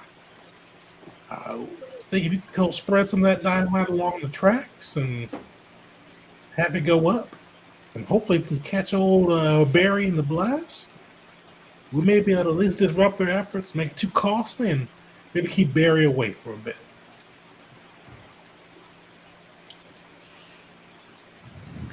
I like the sound of that plan. Josiah's gonna like dip his head and like mumble an "Our Father" to himself. Our Father, who art in heaven, the daily bread. You know that whole spiel. You see her, she goes, it's good to keep the faith. You keep your faith up above, and you kind of see her pat one of the vines. I keep my faith in the green. But we're gonna make sure we give you all some help. And since I forgot to do this ahead of time, you guys get your ciphers. Which I meant to do that when we started the stream. But yeah, That was planned. The green. Yeah. So you guys will get your ciphers. I think you all already rolled, so let me know what you roll. But hold on a second, let me get to the cipher page. So ciphers, if you guys are unfamiliar with the cipher system, which Old Gods is based off of, it's a kind of their single-use magic item that does something fantastic, and basically you can activate it, and it'll do something cool for you. One nice thing too is if you have a player intrusion, or not a player intrusion, if you have an XP, you can do a player intrusion to give yourself an extra use of your cipher before it goes dry. So note on that side. And what did you guys roll on your D100 rolls? I got a 34 to start with. All right, you get a Death's Candle, which we'll find out what that does in a second. Ooh. I got a 40. 40. All right, let me post this real quick. So Death's Candle, you get a small, so it's a small black hand-rolled candle that's half burnt, half filled with herbs. And you kind of see her sling down the sack on her back and hand that out to you. And what you can do with this is you can use the candle while saying a prayer of protection. The candle burns for a number of rounds equal to the cipher level. And roll me 1d6 plus 4, and that'll let us know what that cipher level is. And during the time, you are protected from death or being moved down the damage track, which is nice. While the candle burns, if you would normally die, you do not, and instead reject all damage. For example, if you have 5 points left in your last pool, a full and fix 5 points of damage on you, which would usually reduce all your pools to 0, you take no damage. So it kind of basically protects you from that last death on that side and stops you from moving down the damage tier. And I'll post this in our Discord too. Let me throw that in real quick and we'll get to see what 40 was. And these are single use, and this is a one shot, so make sure to burn them up. So that's Death's Candle. You got a 40 on that side. So that's a falcon side. I don't know what that is.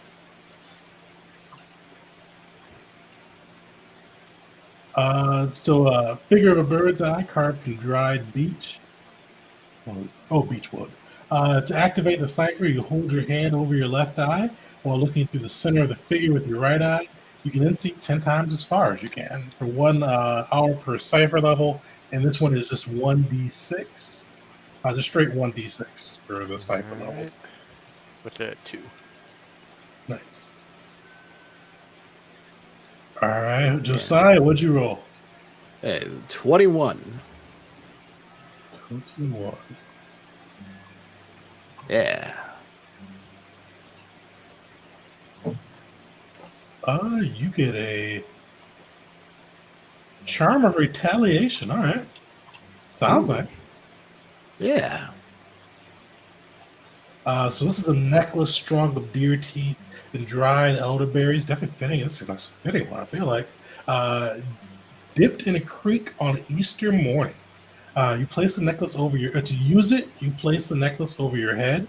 For the next day, anyone striking you receives a magical shock that inflicts 1 point of damage. And roll 1d6 because it can be 2 points if you roll a 4 or better. Oh, 1d6. Mhm.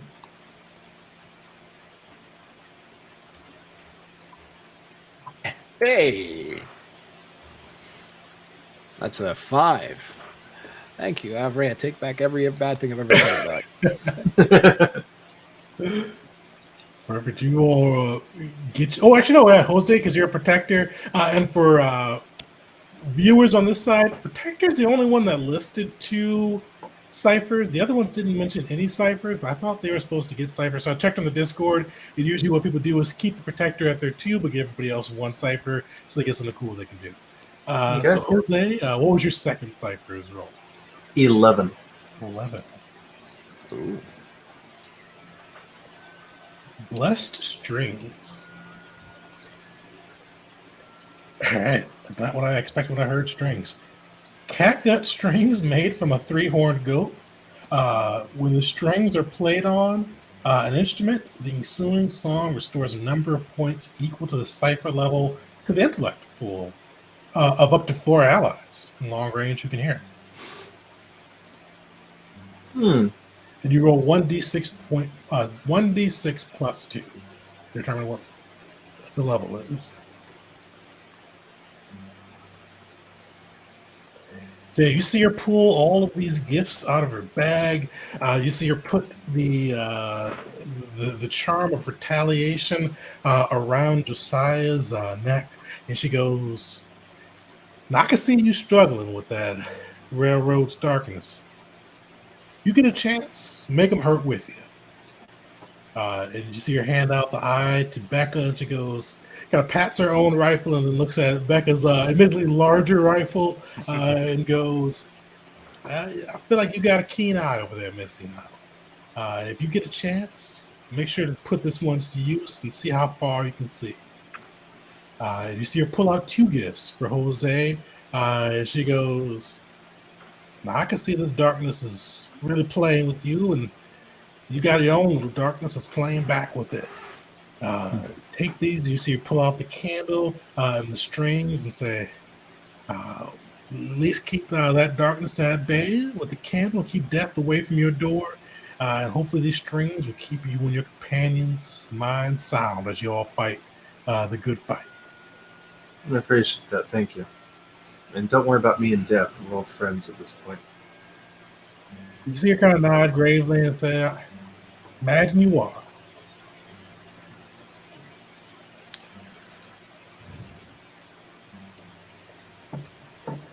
So she goes, "All right, now I'm trusting you all. I gotta stay with the green, make sure nobody else tries to take up that fool's errand and hunt down the bear and what's protecting it. But you all go and tear up that railroad for me. Make sure to send that little railroad man back to where he's from for a bit." All right. Give it my best shot. I do apologize about that first year there.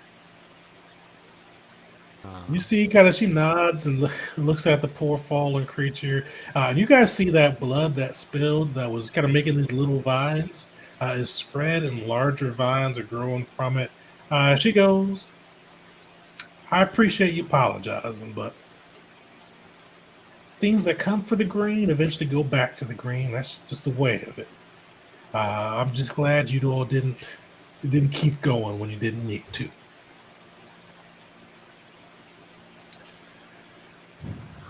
So we got a river to cross again.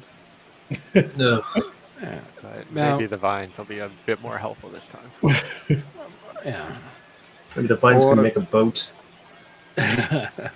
Or perhaps your familiarity might point us in a better direction to cross this here river.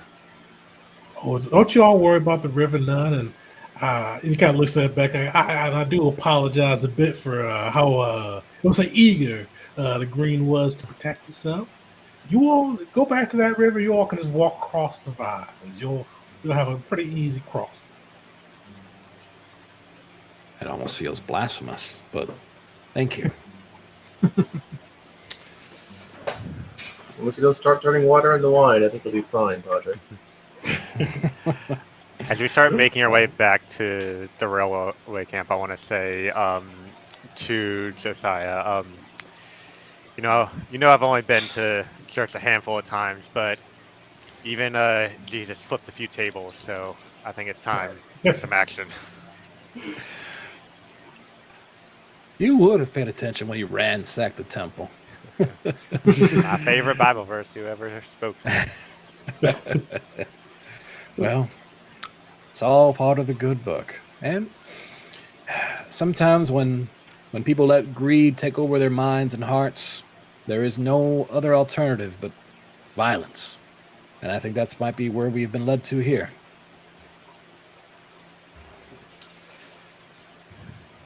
So you all are able to make your way back along the trail you followed, and this time you see those vines when you get to the river, almost as hard as cement as you walk across, keeping you above the raging waters, making it an easy crossing, especially far easier than you came across before. But as you start coming back, it's only been a couple of hours. You guys left early in the day, but the closer you all get back to the kind of the railway lines, the darker it gets. It's about 2 o'clock in the afternoon now, and it looks like it's 8 o'clock at night. Just kind of this unhealthy dark following over the area, just kind of making the land look twisted and shadowy. This kind of almost feeling like there's a horror behind every corner as you all kind of backtrack your way towards the camp. As you guys approach go ahead. No, Josiah's just gonna check his watch and that doesn't feel right.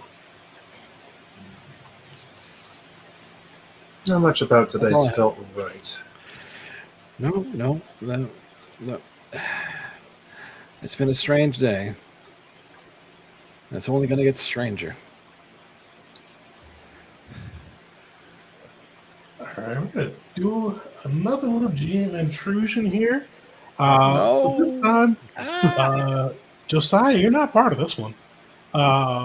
Becca, Go wild. Yeah, all right. Becca and Jose.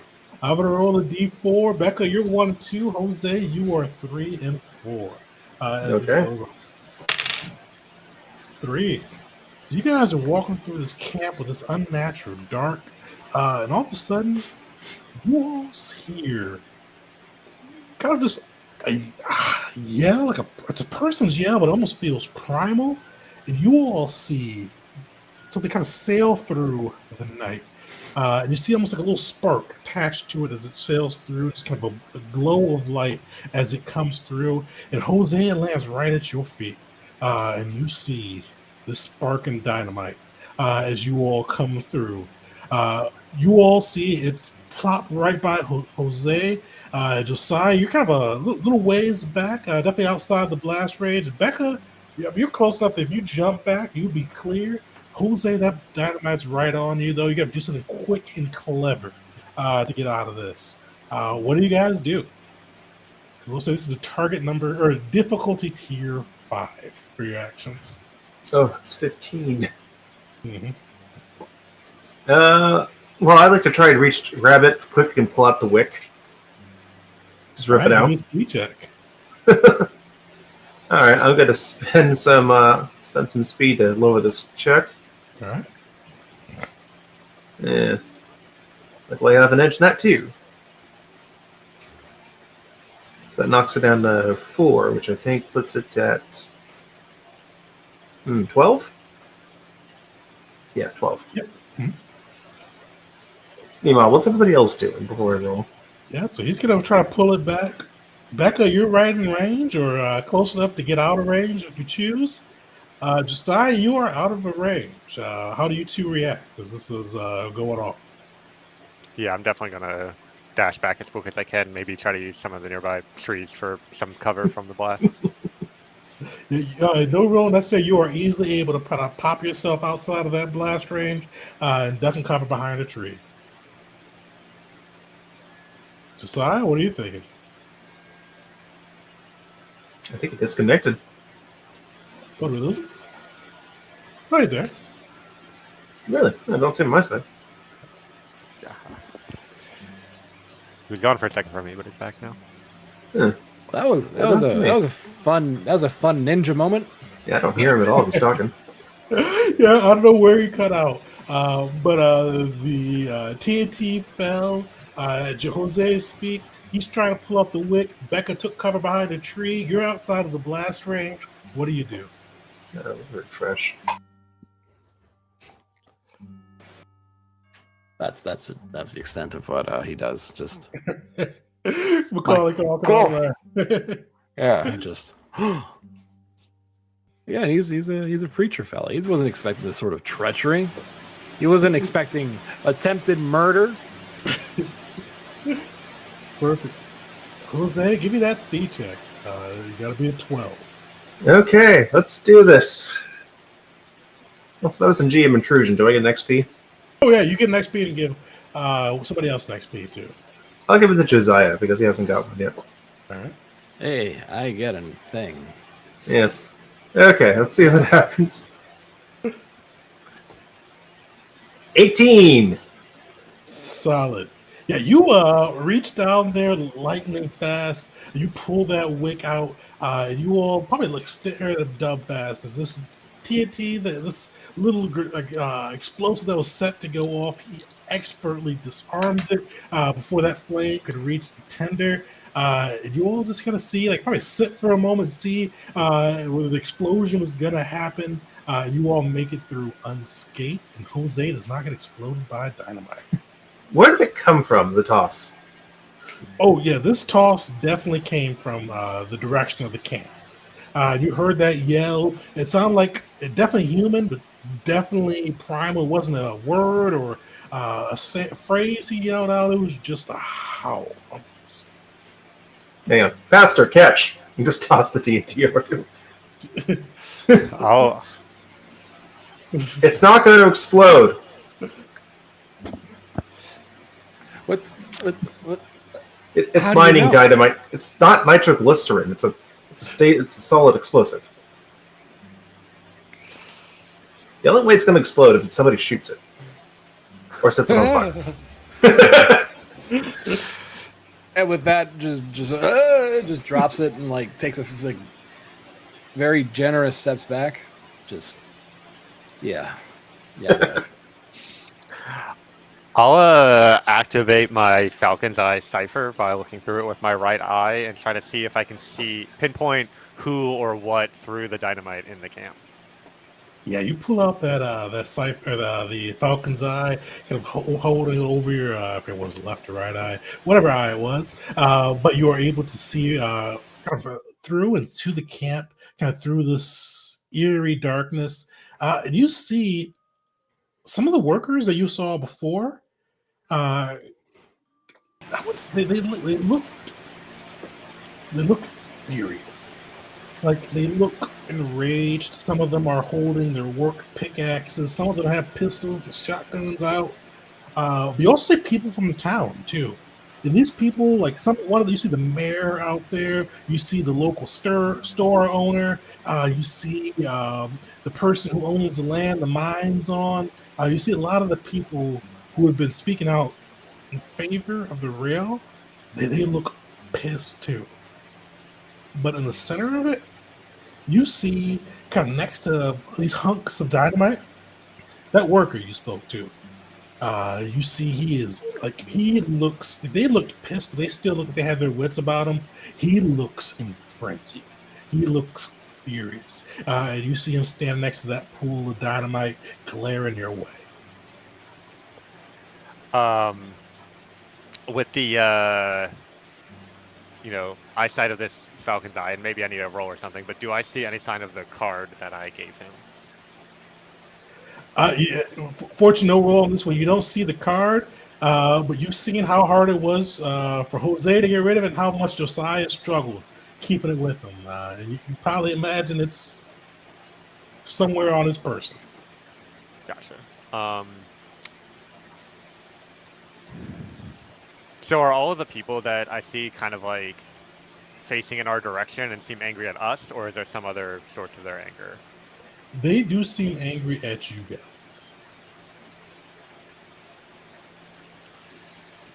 Like, Well. you see that person you gave that card to, and even it takes your eagle's eye to stare at him, but him with his almost inhuman fury is just staring right at you guys. Yeah, we're certainly outnumbered over there, but now that we have some explosives, maybe we can circle around a bit, stay away from their work camp, and blow up a different part of the railway. That might I'm make not things a bit inclined to- more difficult for them. I mean, that would probably be best. Plus, I'm not inclined to shoot a bunch of people whose only mistake was being an idiot. I still don't understand what would possess these people. Oh, Same thing wait, that possesses that card, probably. Maybe. he seems Well, so pleasant. greed and desperation do a number to anybody there. I'm never trusting another man in a pinstripe suit ever again in my life. Words to live by. Yeah. You Better than see a any, pinstripe? It's a better truth than any sermon I've heard from you, that's for sure. But I like laughing.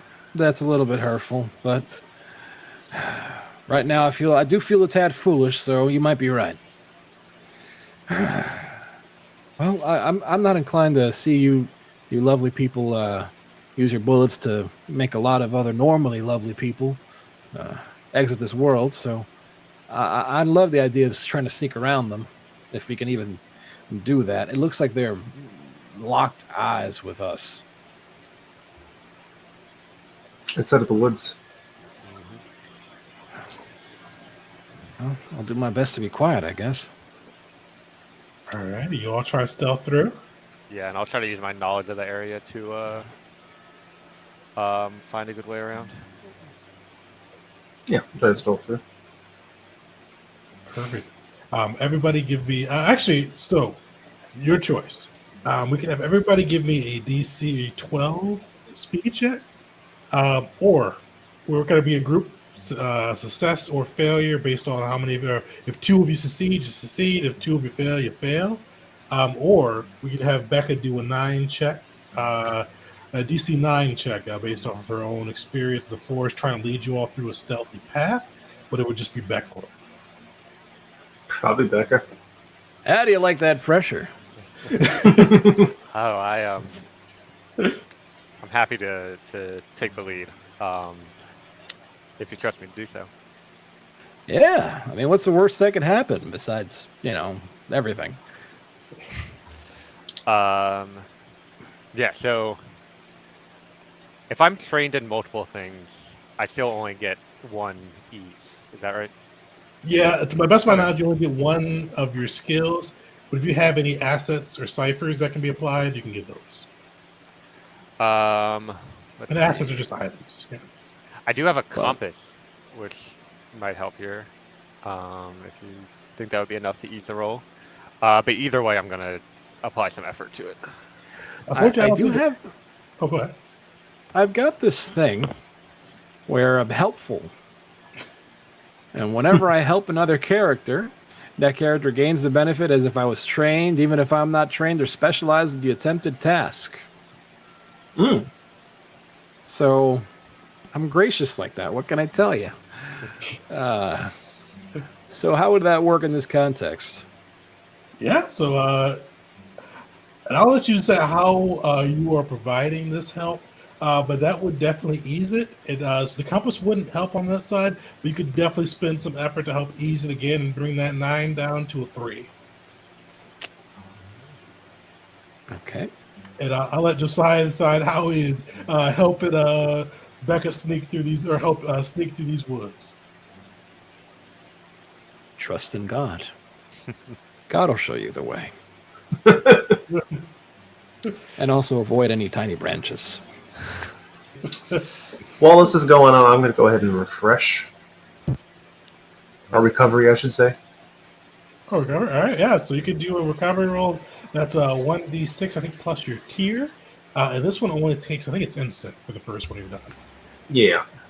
I'm also a very generous, gracious person, 7. and allies that have spent the last day with me add +1 to their recovery rolls. Ooh, Nice. I get 8.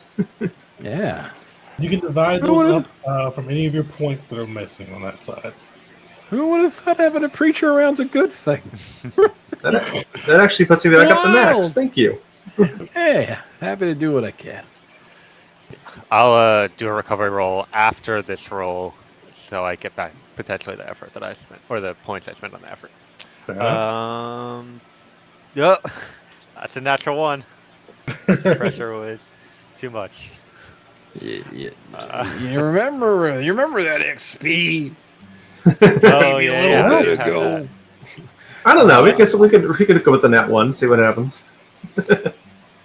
Well, we've got like the entire town of Coyotes Run staring in our general direction with murder in their eyes. Oh, here we. I mean, I don't want to wrap it up that early. The Yeah, So- I'll cash it in. I'll ka-ching it. Oh, you're. No, I gotta give- have an XP, I'll- but if you want to use one for it. I mean, I don't got my stuff's not that cool. I don't have anything that's really crazy with XP points, so I'm good.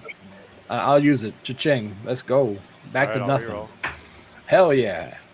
reroll. 13. There we That's a go. lot better than 1. So, Becca, you've walked these woods for a while, but unfortunately, just kind of been a little unnerved with that guy that you gave the card to stare back at you. You almost walk into a twig or a branch. But then Josiah stops his sermon to tell you not to walk into the branches, like you mentioned earlier, stopping you all from easily being spotted. And you all are able to kind of loop around where those people, the people Coyotes Run, were just glaring at you. You're able to loop around to a different section of the railway. Back with your eye, you don't see anybody around this section so far. It looks to be a little deserted. With that, you guys have a little piece of dynamite. What are you all doing? Well, first I'll use an action to do that recovery roll. But here's kind of what I'm thinking. We set some dynamite here, set it off. That'll get their attention. Hopefully, most of them will run this way while we're sneaking back around. And with any luck, the main work camp will be a little bit less attended, and there we can look for some more opportunities for sabotage. They do have a whole bunch of dynamite themselves. Well, It's hard to work with a few of their forges kind of going to smithereens. but you did pull out the fuse. So how are we going to light this thing? Becca's a pretty good shot, I imagine. And that'll give us. I can give a shot from a good distance away. Rifles go up to 300 feet, and that'll give us a good head start on getting away from the explosion. When the rest of them start coming to look for what happened here. Yeah, the explosion should also mask the gunshot itself. Yeah, so I can just like go over the railroad, like get some dirt or like gravel or whatever, just kind of put it up so it's sticking up. Which should give Becca an actual shot. All right. So we're starting this one off at a difficulty 5. With kind of setting it up on that side, we ease it down to a 4. All right. Would my perception training help me line up a clear shot to hit this small object from the maximum distance of my rifle? I'd say so. Cool. Yeah, and I'll put some effort into this shot and go ahead and Before you a make the speed- shot, though, real quick, I'm gonna make a GM intrusion here. Josiah, get an XP, hand one out to somebody else, and make me a target number 6 intellect roll. So 18. All right, Jose, you can have that +1. Thank you. So, yep. Let's see where that. Yabba dabba do. That's 8. So yeah, you see Jose kind of building up this dynamite and placing it in there, making it for the perfect shot. You see Becca raise that rifle, and you kind of like feel two things. You see that face of that parishioner that came to your church. You see him healthy, and you see kind of the shot go off, and you see him kind of flip into this unhealthy version of himself. And you kind of feel like what they're doing is what caused this. That they're standing in the way of progress. They're standing in the way of your parishioners having paradise on earth. Becca and Jose are the impediments to that. And you're kind of pushed to do something to stop them. Josiah, what do you do? Can I argue that Josiah tries to center himself with prayer because he knows that this malignant extension of Barry has become glued to his person and he has no agency now? Did you have any XP? Yeah, thanks to the one you just gave me for intruding. Unfortunately, you can't use that XP. But if you had, because what I should have mentioned this earlier. So if you have XP, you can reject an intrusion. But without an XP, you have to go with it. I've goofed. Okay. Well. Wah. Okay.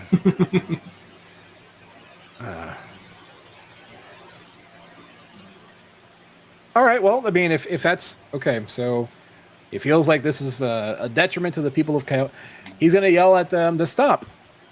And that we should stop. We should really consider what we're trying to do here. I mean, maybe Barry is not a kind person, but the railroad does have its benefits. It's brought people jobs. It's brought people careers. We should think about what we're doing here. I fire the shot. Yeah, I get the hell out of the way. So as Josiah yells out before the shot, kind of preaching against taking out the railway, Becca, give me the roll. But the voice echoes out before the shot. Give it a little bit of time for something else. Okay, I don't remember what you said the difficulty was. I did spend effort. I don't remember if there was anything else easing it from the asset, I think, from you setting up well. But Yeah, so he brought it down from a 5 to a 4. You use the efforts, that brings it down to a 9. all right. I'm gonna spend my XP to reroll that. And it's even worse. Hey. So that's a 3. What's that? 3 total. Oh, 3 total. Okay, all right. Yeah, so the shot goes off. Josiah preaching at you that this is wrong, throws your aim off just enough, and you see the bullet kind of just hit right in the rail next to it, echoing out, making kind of a loud, just, I don't know what a bullet sounds like any metal, a loud screech noise. It's like a heavy ting. Yeah. You hear that ting echo out, and Josiah's voice is already alerting it. You guys hear the pounding of feet running towards you. You look over Becca with that enhanced eye, and you see the townspeople running at you, pickaxes out, guns drawn, and they are running out with fury in their eyes. We're going to get into a combat. So you guys see, it doesn't seem like the full strength of the townspeople, but you do see Becca, the one that you gave that card to. You see the guy that was standing behind Barry, that hollow man, this big buff dude running along with them, soulless eyes looking back at you guys. And then there are 2 other townspeople with kind of pickaxes in their hands. So with that, let me see what the hollow man's target number is, because they'll go on his turn. Oh, this one's hard. All right, speed check, 15 or better. My training eases that down to a 12, but I rolled an 11. 13. Got a big fat 6, baby. Hell yeah. You see these creatures just run towards you. Who are they going to pick on? So the Hollow Man spends his whole turn kind of running towards you all.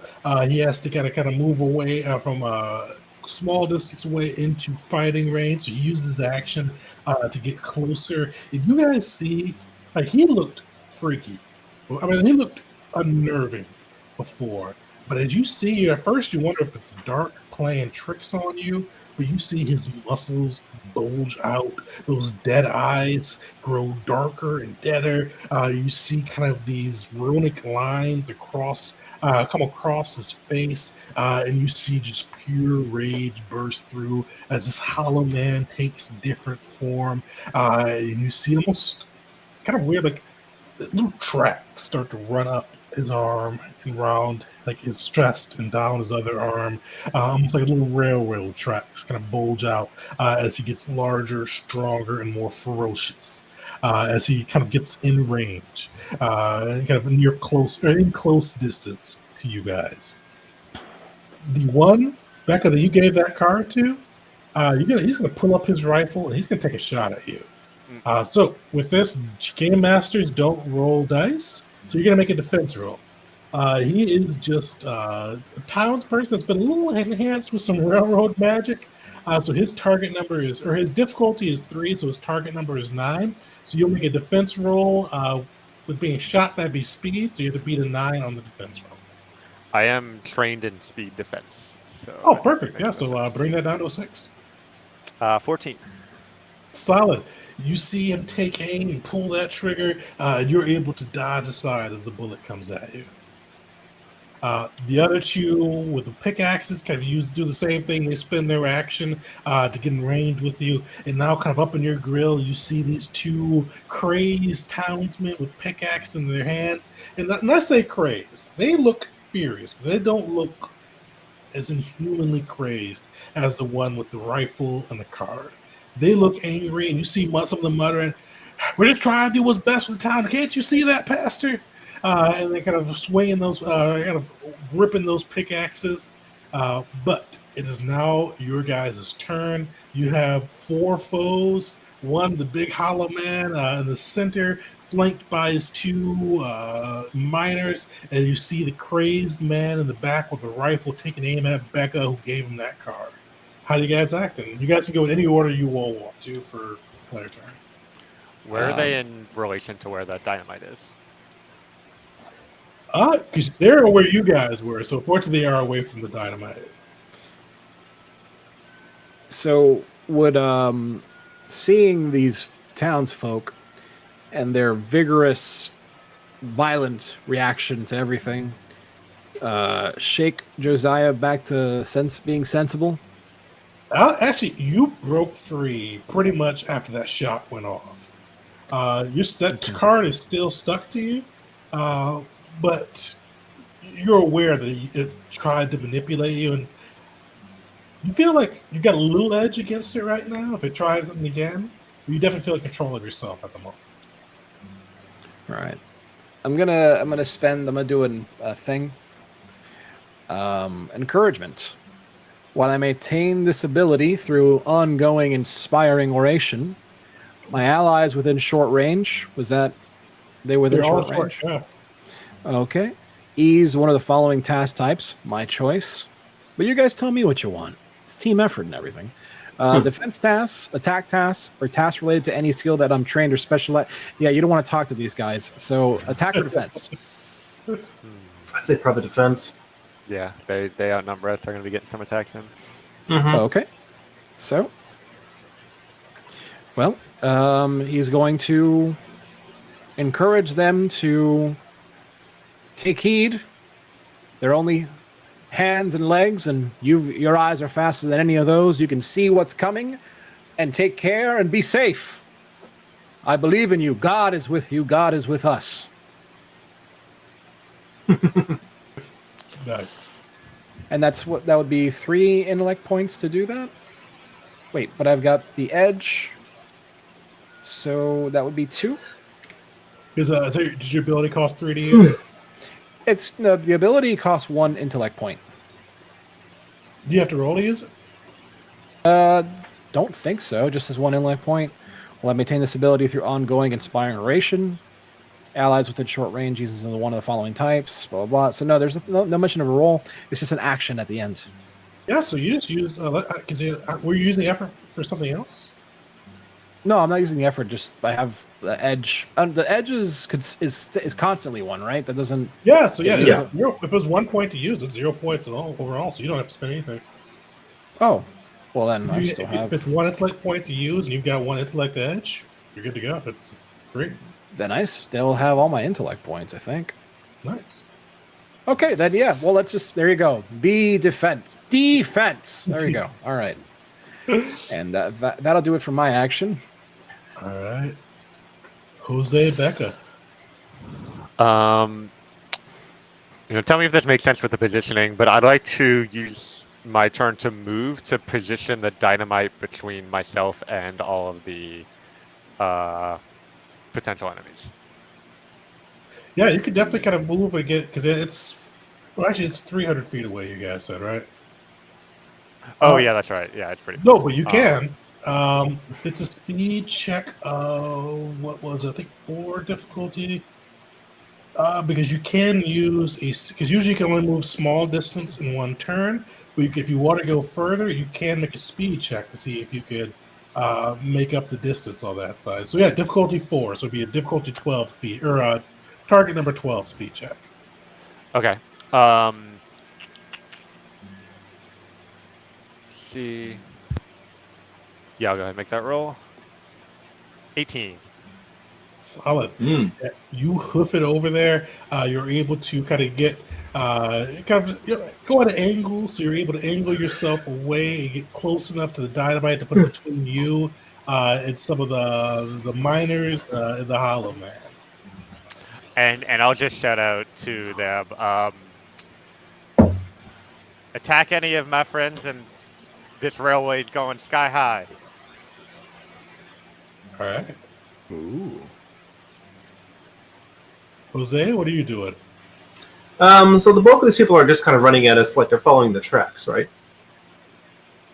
Not follow the tracks because you guys are a little away from the tracks. So they're kind of coming Right, back to okay. you. Yeah. But they're all kind of moving like in one kind of group. Yeah, they are kind of clumped up, but they are close to you guys now. They're Okay, well, as long as I'm not melee, I can pull this off. I'm going to pull into my Ribbons of Darkness. So, for the next minute, darkness condenses within an area within long range, no bigger than an immediate distance in diameter, manifesting as swirling ribbons. All tasks attempted by creatures in the area are hindered, and leaving the area requires the creature's entire action to move. so they're close immediate range for you guys. Okay, so there's no point in that then. Let's see. And Becca can't take any more turns, take any more actions this turn? No. Okay, well, if they're within fighting distance, they're going to try and swing at me. But I'm going to go for... How many of Hollow Men are there? Just the one? Just the one Hollow Man, yeah. Yeah. Alright. It is not if I initiate violence, they're going to come after me. So I started blasting.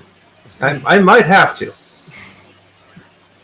I don't have many other options other than that, and detecting lies. I don't have my shotgun with me. There's a certain honesty in their movements, so no need to detect lies there. Yeah, I think. Yeah. I might hold off on my action. Just kind of pull my pistol out, but not do anything yet until they start actually trying to kill me. Can I? How is activating a cipher an action? It is. Wow. Okay.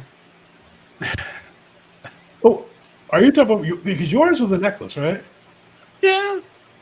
Yeah. Oh, I said the lady put it on your neck already, so you're good. Oh. Because yours Oh, ain't last cool. for a day, it looks like. So Yeah, it does. Yeah. It's a so- one shot. Hooray. Yeah. Yeah.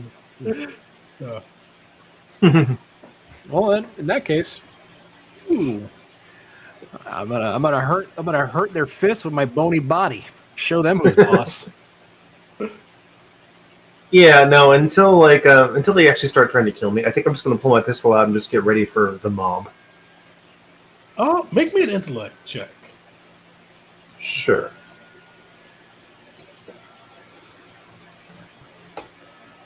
Oh, 9. target number 2, so 6.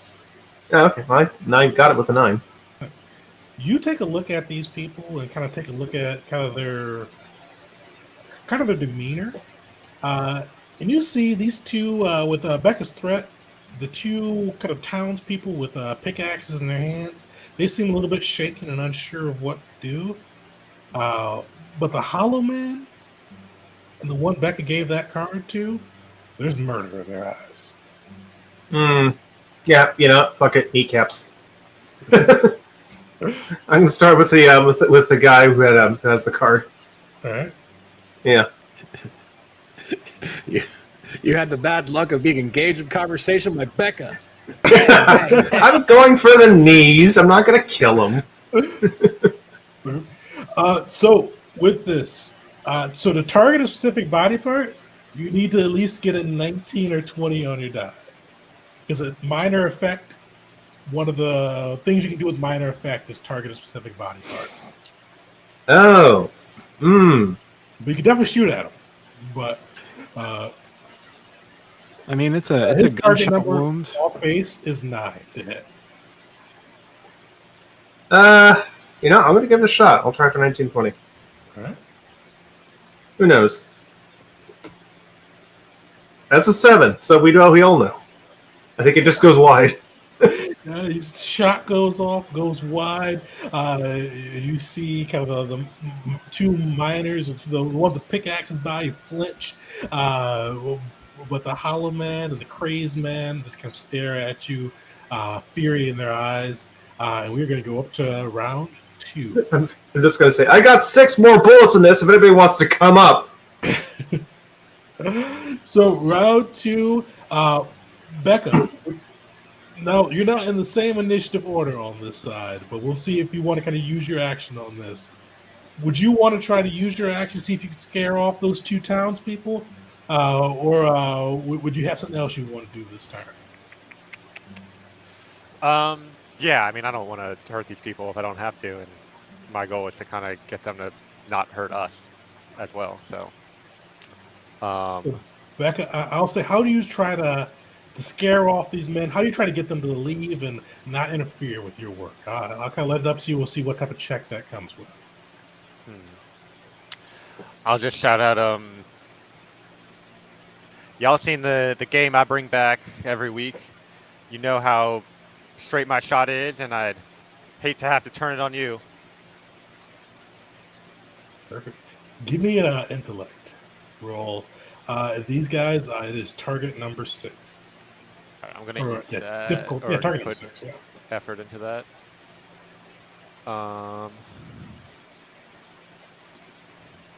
8. We can put an effort in. That'll bring it down to 3. Okay. So yeah, 8.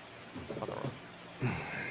You call out to them, reminding them about the game you pulled back and the crazy shots you've gotten off.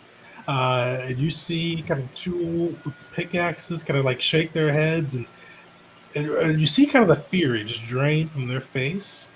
And you kind of see fear as they remember some of those impossible shots you've come through with some of the deer and game you brought back. And you see them just take off and run, just leaving the fray. But you see that Hollow Man and the one you gave that card to still furious. And the one that you gave the card to is going to take a shot at you, Becca. And the other one, Hollow Man, is going to try to throw a just wicked looking hook at you, Josiah. So both of you guys make defense rolls. Becca, you've got a little bit easier. Yours is a 9. Josiah, yours is a 15. All right, that's cool. I mean, what's the worst that could happen? I rolled a 10. I rolled a 17, baby. Hey. Right? You guys, like, the power of the green is behind you all. Becca, you see that he takes aim at you, and look, it looks like it's real close. You feel the bullet whiz past past your, might blows your hair a little bit as it goes by, but you emerge unscathed. And Josiah, you see this unholy creature taking a big swing at you. It probably just your belief in the church, God's own fortune allows you to duck just at the right moment as this big meaty fist comes over you, and you can emerge unscathed. And now it's your guys' turn. Should I use my action already for that previous roll? Is how we're playing So it? you did use your action to get rid of those two minors. Awesome. So Jose and Josiah, I'm gonna shoot the hollow guy. shoot them up. Yeah. Okay. Yeah, we only have like what, 2 foes left on the board. Yeah, just two. Okay. So no sense using that. Before we do that, do you want me to put forth, do away with defense? No, we are here for violence. Yeah. Righteous violence. Bring the wrath of the. Yeah, bring the Old Testament out. There you go. Where you at? Where you at, Yahweh? All right. That's all that New Testament, Old Testament vengeance coming out. Yeah. We're not here to forgive. We're here to. We're an eye Play for an eye waste. right now. We're not. Oh yeah. Some of that fire and brimstone. God can They're forgive them, we won't. Their numbers are halved. Their chances are halved. Look at this giant oaf of a man. He's a walking target for your pistols and guns. Bring God's wrath on these instruments of Barry the Devil Railroad Man. Hallelujah. Bam. And that brings All right. it down from a 15 to a 12. So he's got to be a 12 unless you have anything else to ease that down. Yeah, I'm gonna spend 3, actually 2 edge points in order to bring that down a bit. Ooh. Not edge points, at speed points. Yeah.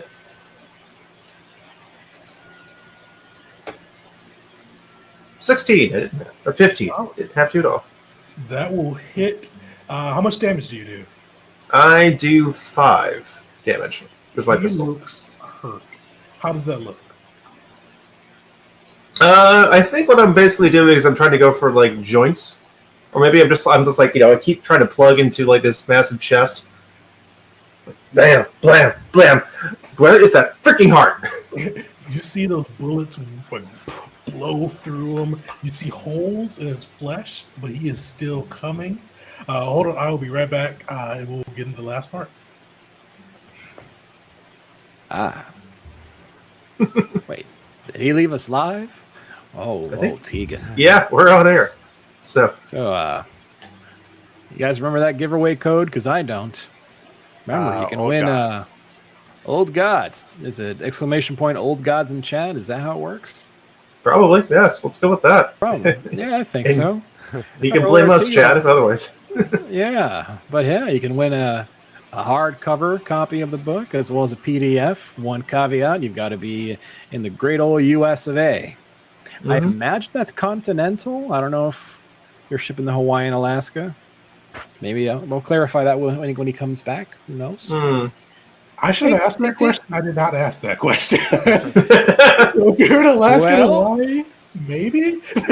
Maybe. I mean, it feels like it'd be easier to ship to Canada, but what do I know? I don't run a shipping business. Is it ! Old Gods to enter? Is that how you do it? We have Old Gods to enter, and let me check how many we got. I think we got a lot, actually. Just this is figured I'd actually, throw I that think, in there. Most that we've had for one of the giveaways. We've got 14 people. Yeah. It's Nice. I'm telling you, that's a handsome hardcover book, man. I can just see a glimpse of it in the corner of your window. I'm like, what am I doing playing this damn thing? I want to enter. I messed up. This is a nice one. Yeah. I love the cover design. It's got some cool art Yeah. inside of it too. It's right here for now. So definitely worth checking out. And it's a pretty easy system to get used to once you get into it. My only complaint, which is nice, 'cause I like the GM intrusions, is I like rolling dice too. But GM intrusions are a lot of fun to be able to call out when you want to do something. I feel you with that on the dice thing. I mean, you're the one running the game. You're like, you know what, player? I'm rolling the dice. Get wrecked. Whatever, right? That's the fun thing with GM intrusions. Is I don't have to rely on a dice roll to get it done. I'm like, no, you just get dragged and pulled down. What do you do now? What do you do? But so Jose, you shot the Hollow Man. You see holes appearing in his flesh. He is hurt. Josiah used his speech to pump you up and bring out that Old Testament fury. Becca called upon her past hunts to make those townspeople who were just a little bit entranced break the spell and run away. And we're getting into our third round of this combat.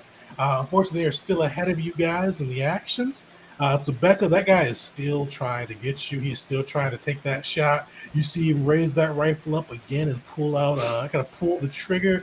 The shot goes your way. Give us a speed defense check. And unfortunately, Josiah went Old Testament, so you don't have that defense check. You could literally just call it Old Testament, New Testament for like attack and defense. I love it. I rolled a 7. I have speed defense training. I don't remember what the difficulty was. Nice. So yeah, you succeed. You see another bullet just whiz right past you, kind of almost like you can feel it on your skin, but you don't get hurt. Like this guy is like probably like a decent shot, but just not good enough. As you feel those bullets whizzing past you, you see Jose. He turns from Josiah as you pump lead into him. He is going to try to make a punch at you. This is a 15 speed check as he tries to clobber you with his massive fist. Luckily, I am trained at speed defense. Nice. I'm glad you guys are, because Alrighty, so let's see what happens. I think that knocks it down to a 12. That knocks it down to 12, yeah. Cool. 18. Nice.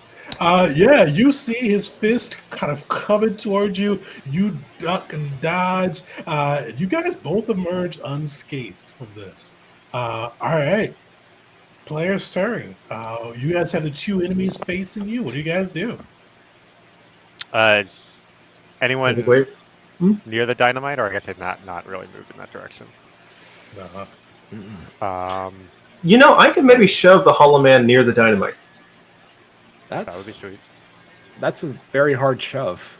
Yeah, I see. You guys are quite a bit away from the dynamite. Oh, okay. Yeah, because Becca went to like a 300 feet sprint. Right. Tara, I keep thinking we're like at the tracks. And it's like, all right, why didn't you guys chase me? I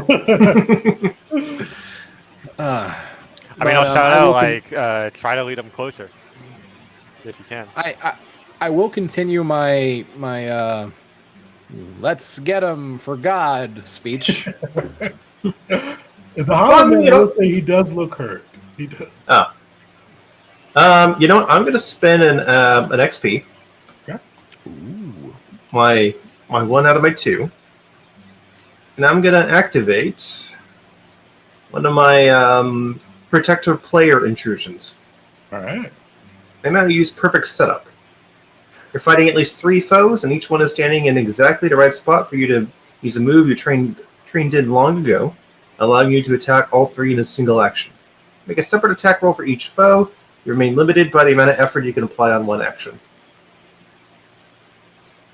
So I'm just going to shoot both of these guys.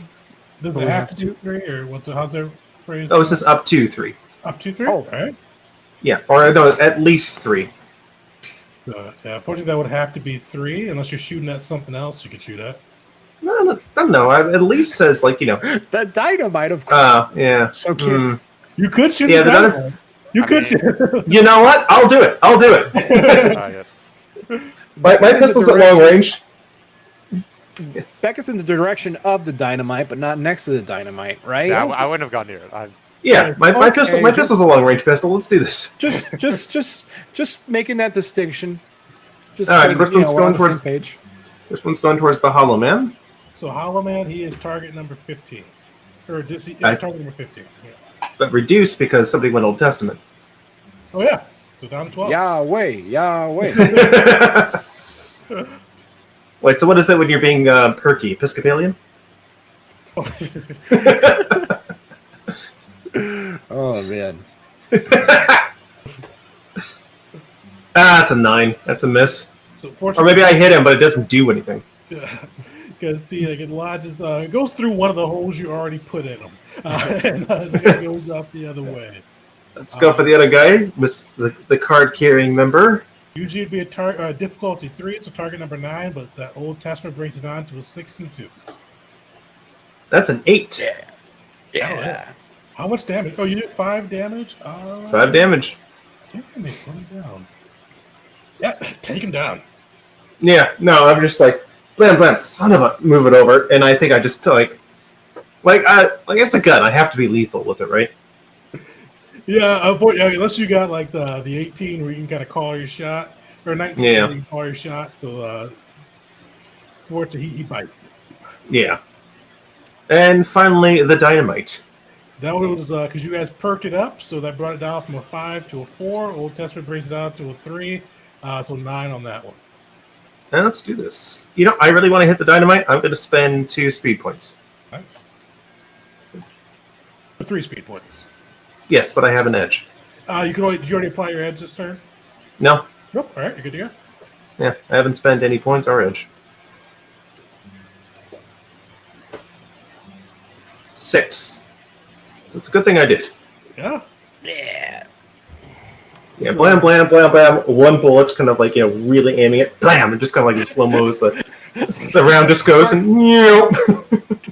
Just a hardcore squint. Yeah. That part doesn't look like dirt. Bam. And then just like in distance. You guys see the dynamite explode, taking out chunks of the railroad.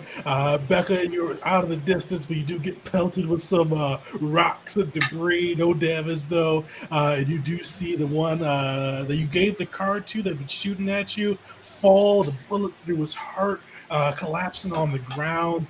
All that's left between you guys and kind of the rest of the railway's destruction is one hollow man. His turn is so the round is up. His turn is now. And he is going to try to. Actually, I don't think I took an action. Yeah. Oh, you not go. Oh, you're up then. Yeah. Yeah, I'll take a shot at him. Shot. Let's see. Yeah, I'll put some effort into it. That is a 6 with effort. So I think that misses. Unfortunately, you still need a well, with effort, you would need a 9.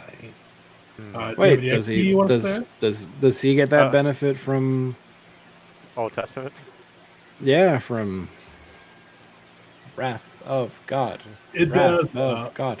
Unfortunately, he has a difficulty of 5. Ah, that's Oh, right. you That's noted right. that. That boy's mean. Yeah. Yeah. Yeah. Boy.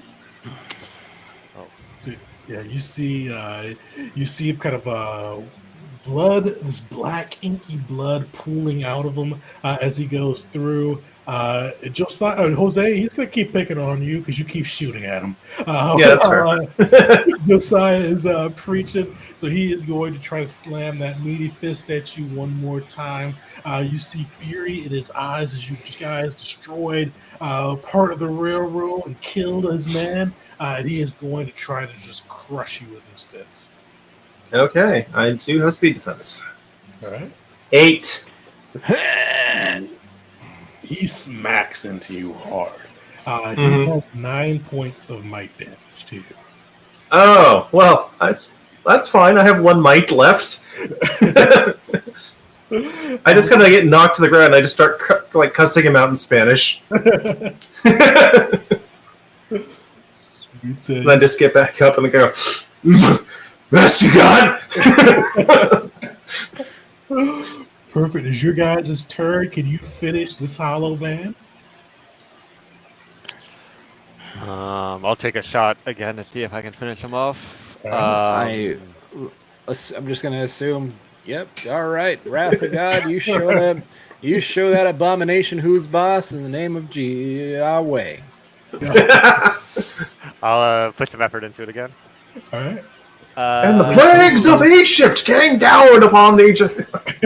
That's a 17, which I believe Solid. gives me +1 So that's a damage. +1 to the damage. That's Two. a How much total damage of is that? 8 damage. Put him down. Yeah, I'll blow a hole through his hollow chest, and kind of knock him back, and maybe he like trips on a root and collapses. I believe. You see him blast through his hole through his chest. You see that black inky blood pooling out. His body remains erect for just a moment before you see it fall backwards, falling over that root and just rolling down from behind the kind of the hill behind the railway. You guys lose track of the body as it rolls. You guys see flames and kind of still kicked up pieces of railway from where you hit that dynamite and exploded it. And you guys know, I mean, you took out the Hollow Man. You know there's a big pool of dynamite back at the camp. What do you guys do?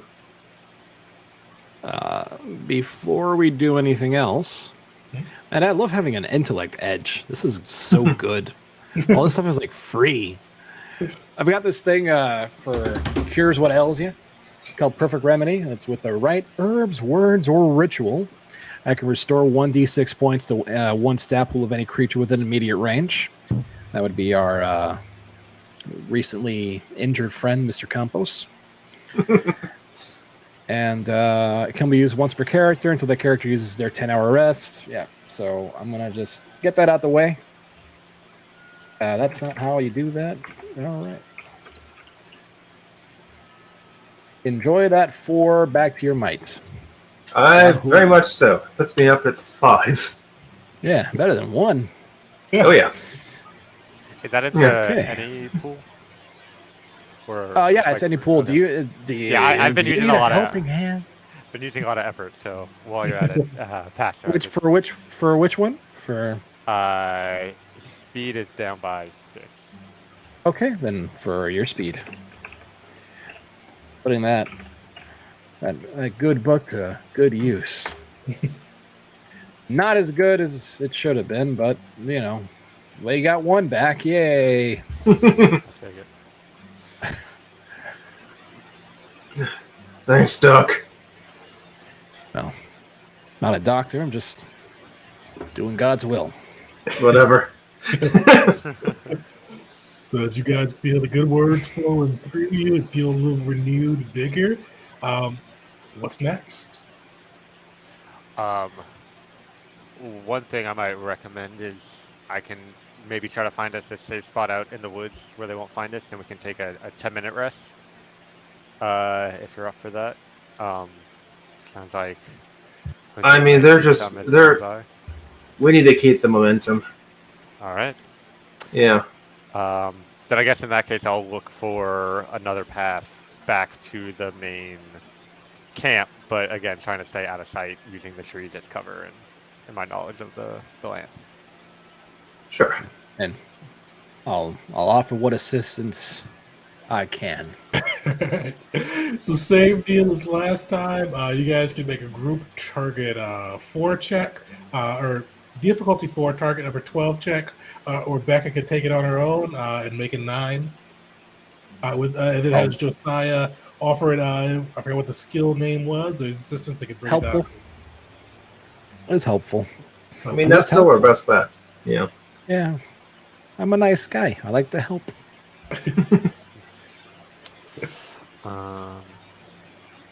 Yes, I'll go ahead and roll.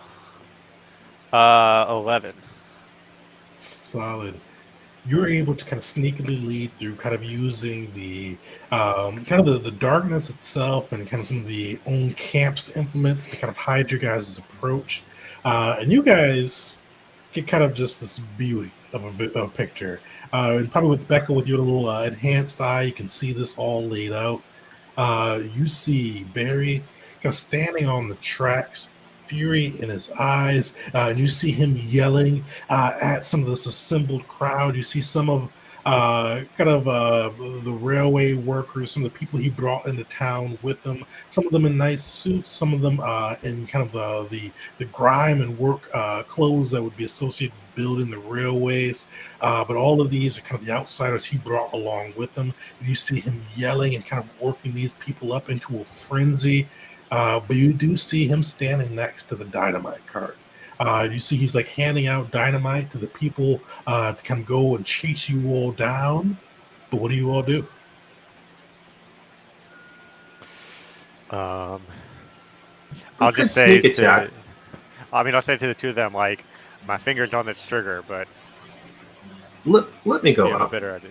And, well, in the name of the Father, the Son, the Holy Spirit, I will encourage you to lay waste to our enemies. Well, let me talk to them first. All right, well, I'll be here in the shadows. As soon as you give the word, I'm firing a shot. Oh, trust me, you'll know when to fire. All right, so Jose, what do you do? I'm gonna walk out of put my hat back on, and I'm gonna walk out of the forest. Also, like, I'll put my pistol away so it doesn't seem like I'm carrying a weapon. You see as you kind of walk out of the forest towards the group, the railroad man turns, fury on his face. You see, like, before it kind of flickered with the image of your comrade that you lost on the rails with kind of that explosion, but now you see, like, it's almost permanent on there. It very rarely flicks back to what you'd see with the man in the pinstripe suit. You kind of see just this image of your friend kind of burning from the train, almost just engraved upon this pinstripe suit man's face. He looks at you. Still has that, like, aristocratic demeanor, but fury just laces his words. And he goes, I shook your hand in friendship, and you come and do this to my railway, and you still have your nerve to show your face? What do you have to say for yourself before you meet your maker? I would say that a deal made with a villain isn't worth keeping, Barry. I'm no villain. I trade opportunity. I trade opportunity and fortune for those. You traded lies and greed, my man. I've seen what you've done for the people of this town, and I've only been here for a couple of weeks.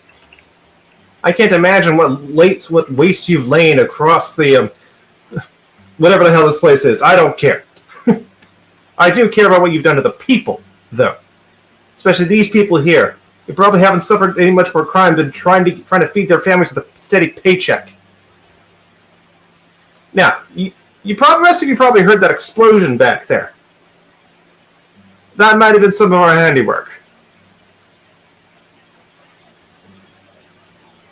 And that was just done by tonight. What do you think that we can accomplish if we just had, I don't know, a little bit more time? But I'm telling the rest of you people who aren't Barry up there that if you want to get out of here alive, you best start moving. Now. Did you see kind of the people looking back at you, some of them in the suits, some of them in kind of the barrel and lock railway gear? Do you see Barry kind of look between them and you and goes,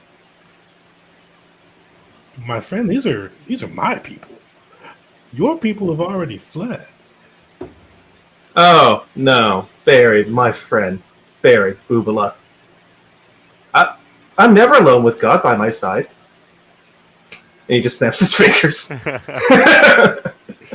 I'll fire a shot at the dynamite. Yeah. And I will put effort into that. All right.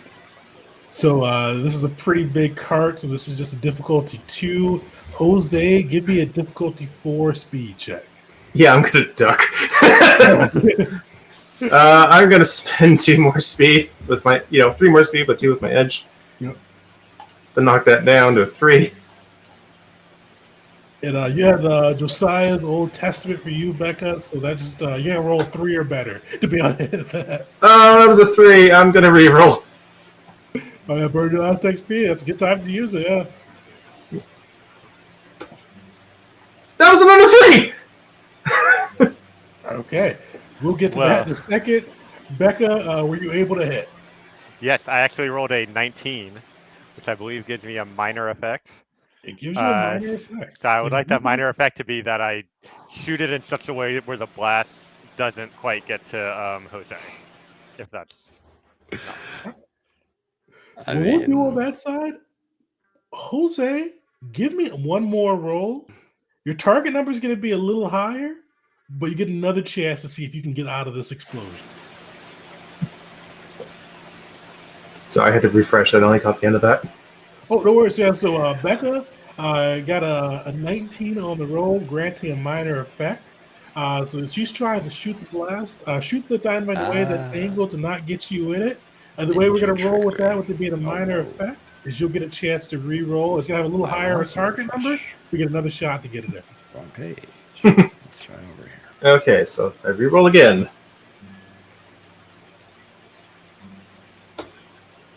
17. Solid. Yeah, you first, Jose, you kind of like almost look like you're like trip as you try to maneuver away from this blast. As you see Becca kind of pop up, squeeze the trigger, this bullet flying true into the curtain explosion blossom with Jose kind of preaching some Old Testament revenge, eye for an eye stuff, and kind of as the shot goes out. But luckily, you see Becca angled it just right. It's giving you just that extra second you needed to be able to haul ass out of there before the explosion kind of blows and engulfs you within it. But you guys see this thing light up the night, light up the darkness that had just pretty much overtaken this town. And you see this inferno roil out. And as you guys see the dust and smoke fire clear, you all see a giant chunk of this railway taken out. And you guys don't see Barry anymore. But what you do see, kind of where Barry was standing, you see a pinstripe suit and a little black car. And you guys have successfully taken out Barry, the railroad man, defended the green, and were able to help free Coyote Run from this malevolent presence. And that's where we'll wrap up our adventure. Nice.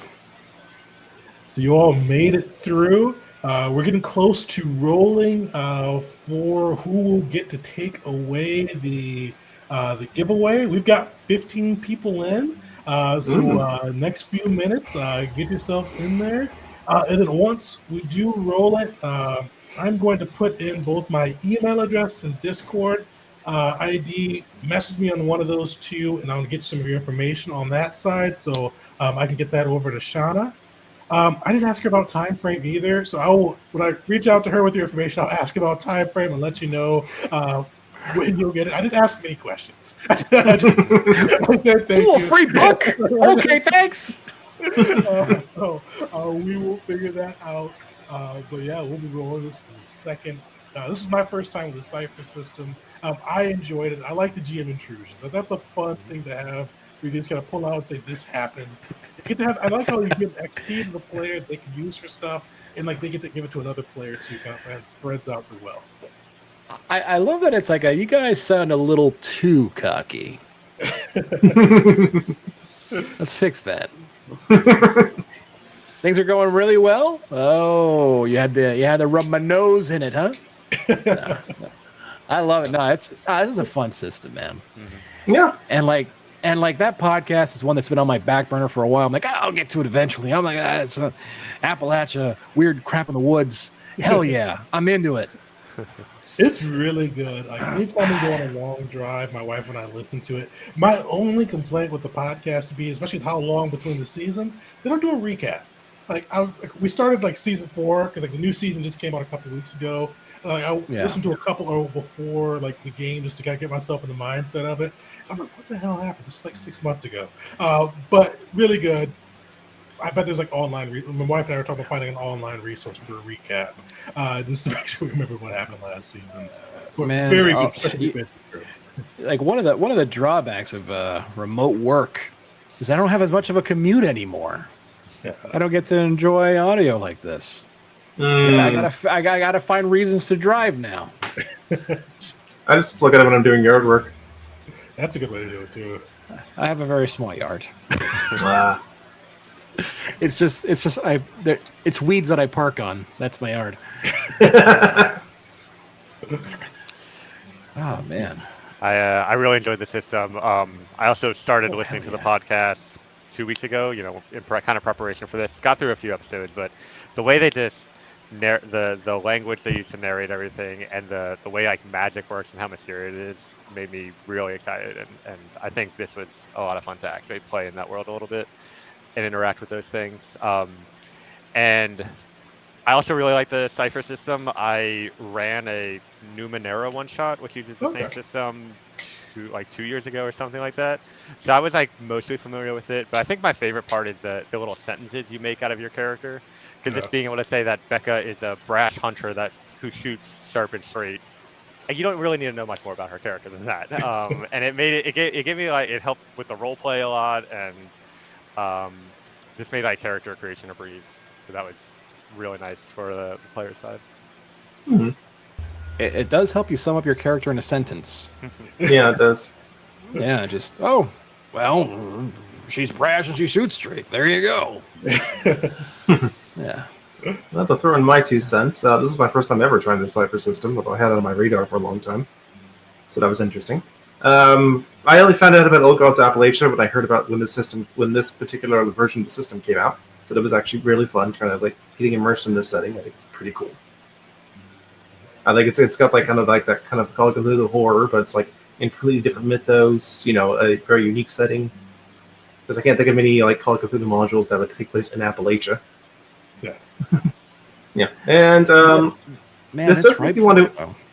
Oh yeah, this also makes you want to go and try out another Cypher system game, Tidal Blades. Yeah, this is my first Cypher system one. I almost bought Numenera at Gen Con, but I spent way too much money at Gen Con. I was like, this was the last day. I was like, this is probably a bridge too far on this one. My wife It's a very cool setting. Statement eventually.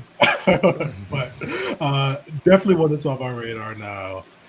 Yeah, 'cause I like it. It's easy to run. Little outside of multiplication, which they have a table for you if you don't want to do multiplication. It's very easy math. You don't have to do weird modifiers or anything like that. So pretty quick and easy, and runs with the narrative flow pretty well. With that, we're going to give away a copy of this system. So I'm going to roll with Nightbot, and we'll see who gets to bring it home. Reminder, if you win, I'm going... Actually, let me post that in now. So you can email me at tnjgaming@gmail.com or my Discord. I think it's just TNJ Gaming. Let me see what that is real quick. Yeah, just Tegan J Gaming as well. I'm gonna throw both of these in the chat. Email me your information, and we'll be able to get that over to Shauna, and I'll ask a few more questions. If you're in Alaska and Hawaii, it may be iffy for you. Got to not ask that question. She said U.S., so I think you're good. You're part of the U.S. Puerto Rico, we'll throw them in there too. You guys are but just making so many promises. Really big shout out to Shauna Germain. She's the one who wrote this version of the Cypher system. Keep an eye out. We are doing I'm interviewing her next week for Meet the Maker. So we'll have that up sometime next week to get to see kind of her insight on how this system was made. So I'm looking forward to that. But with that, I'm gonna roll. Shout out to Stephen Francini, I believe it is. Sorry if I butchered that. So congratulations on winning that. Let me know what your information is. I'm going to get with Shauna and kind of see how that process will work. And you can email me at teganjgaming@gmail.com or hit me on Discord. Either one are a great way to find me. One of the downsides of switching from Twitch to YouTube with this one, Twitch, I can just message people. I can't message people on YouTube. So hit me up with one of those messages and we'll get your information and get that book over to you. But overall, massive thanks to Shauna Germain for sponsoring this and being the first time we can actually give away a hardcover copy So hopefully, Steven, you are in the U.S. and in the continental U.S. We'll add on too. But thanks everybody for coming through. I forgot to bring the book by me, but our October game of the month is going to be Vampire the Masquerade, getting into the Halloween feel on that side. So stay tuned. We'll be getting a review up for Old Gods a little bit later this weekend. But thanks for everybody for tuning in, and until next time.